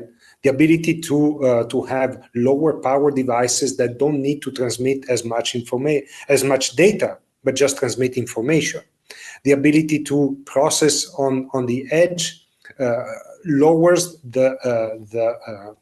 let's say the bandwidth that is needed for the communication and also increases the privacy. The data stays there, right? Stays on the edge, and you only transmit events such as interrupts or such as triggers that you want to happen downstream. All this is accelerated by the kinds of algorithms that you actually run on the edge. And this is where our partnership with Arduino really shines, because we have generated a few boards. One of them is the Nikla Sense ME that contains all of our portfolio sensors, both motion and environmental, and some local processing. In this local processing, you can either put the algorithms that are built by Bosch Sensortec or by the community, or you can bring in third-party trainable models that can help you develop the application faster. And let me make an example, right? It used to be that in order to understand a specific motion, a specific gesture, you had to understand the physics of the gesture, modelize it in a math program, generate some high-level code, and then optimize this code for embedded applications. With edge AI algorithms, all this is taken care of by extensive training. So you build a device, you generate the data, and you train the model on by doing the motion itself, and then you just collect the parameters that then you push into the little memory that is needed on the edge to then run it locally. So the development time is drastically reduced. The number of applications is grows exponentially, and that's how you get to the market expectations that you just described. This is very interesting. You talk about training models at the edge, right? So when you think about AI, and especially when we think about large language models, I like to think about that. We are talking about the world of highs, right? We are talking about a high number of parameters in the model, high performance, need of higher security, so on and so forth. When we think about the edge, though, it's on completely the opposite side of the spectrums, right? And we are talking about lows. We're talking about need for low latency, need for low power consumption, lower bandwidth, lower cost, and so on. How do you think that these two apparently very different worlds can converge? And where do you see the best application for tiny models running at the edge? Well, that's where the kind of architectures that we see on the Arduino platforms are really helpful. The small language models, right, that are needed for sensors are very different from the kind of large language models that we are normally think about when we think about the transformers, right, the GPTs. The small language models, they actually can run either in microcontrollers or microcontrollers assisted by NPUs, right, neural processing units. But in any case, run in architectures that are small and can run in low power locally close to the sensor, not in a cloud somewhere on a server. And this is key, because then this is also where Arduino comes in, right? Because the Arduino IDE helps to abstract whatever hardware is below the processing. So you can adjust the amount of compute and the amount of resources that you need below the Arduino IDE, and you can keep most, if not all, of the code that you develop. That is the key to have a scalability of your system, or different application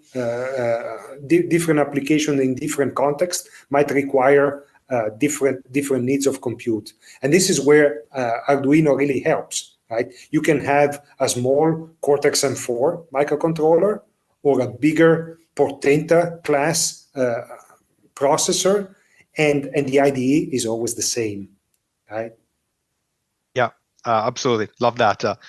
So, as you mentioned, and thank you for mentioning that, Arduino has entered the AI ML space quite early, right? With solutions, targeting makers such as, the Arduino TinyML kit, but also, professional and educational users with, different solutions spanning from robotics to predictive maintenance. Actually, earlier this year, together with Bosch, Arduino introduced at CES in Las Vegas a set of solutions, right, to develop together and focus on, worker safety. Can you tell us a little bit more about these solutions and this demo that were shown at CES?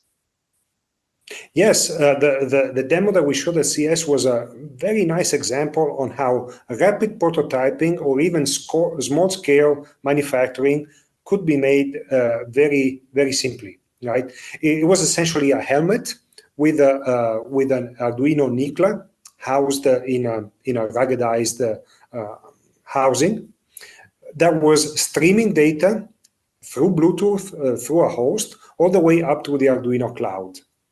And the data that was streamed up was the information on the motion, on the activity of the person wearing the helmet, as well as the environment that the person was going through, right? Whether it was going through an environment that was less or more polluted in terms of air quality, or hotter or colder, right? And all these activities were collected, streamed up to the cloud, and visualized on a powerful interface that was built by a person who knew nothing of embedded electronics, right?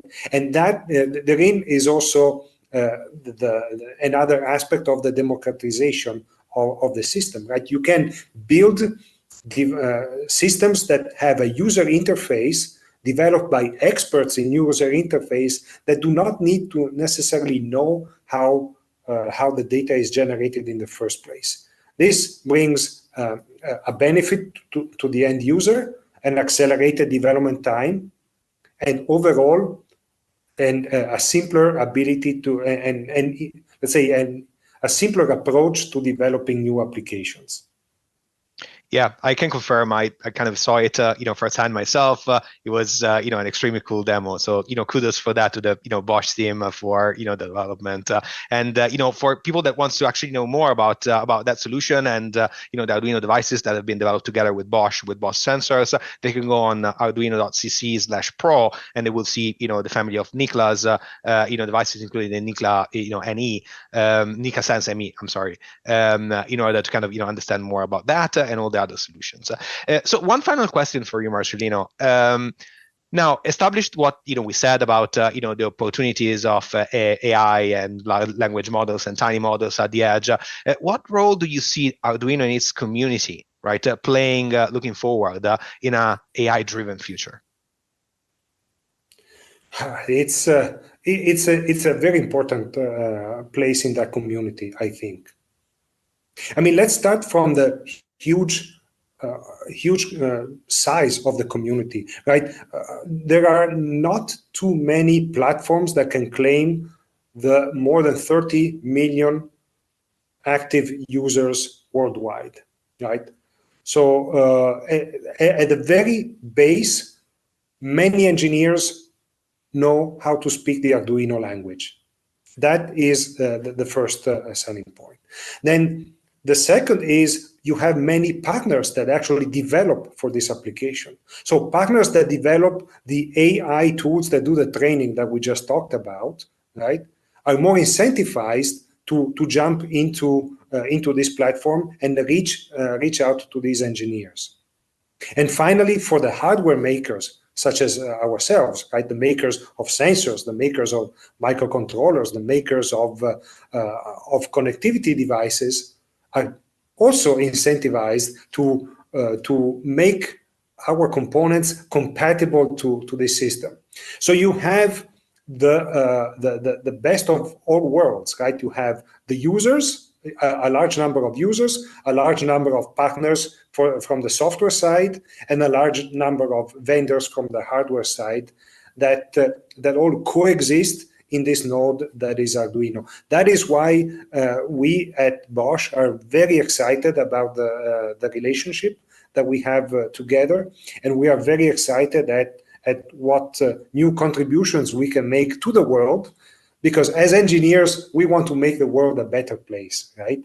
And the best way that we see to do it is to build devices that are easier to use, that are inexpensive, and therefore pervasive, and at the same time that are really helpful. Well, amen to that, Marcelino. Really kind of enjoyed the partnership on the Arduino side as well, and we're actually looking forward to partner even more with Bosch in the future to bring to the market and to our community even more and more innovative products together with Bosch and its technology. So thank you for your time. Thank you for being here today as part of our Arduino Day series of content, and to the people that is watching you, I hope that you enjoy the content so far for Arduino Day, and enjoy the rest of the content, and happy Arduino Day to everybody. Happy Arduino Day to everyone.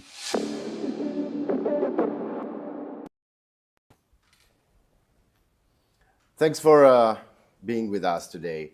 So I hope you have enjoyed the many talks that we prepared for you today. We saw a lot of comments in the chat. We are continuing to see many countries where you connected from. So again, thanks a lot. Don't forget to stay in touch with us. You can contact our sales engineers at the Contact Us. So going to arduino.cc/pro/contact us. And don't forget to subscribe to our Pro newsletter and follow us on LinkedIn. But Stefano, I'm kind of sad that it's over. No, you don't have to be sad. That was just the first day. So we're coming back tomorrow and Saturday as well. So we will be back tomorrow with the usual YouTube live stream with day 2 that's focusing on our EDU solutions involving many students, educators, and education professionals from all over the world. We will also have big announcement to share with you. So stay tuned. Also for Saturday, mark your calendar for day 3, which is Community Day. Okay? So check out the agenda. See you tomorrow, and happy Arduino Day!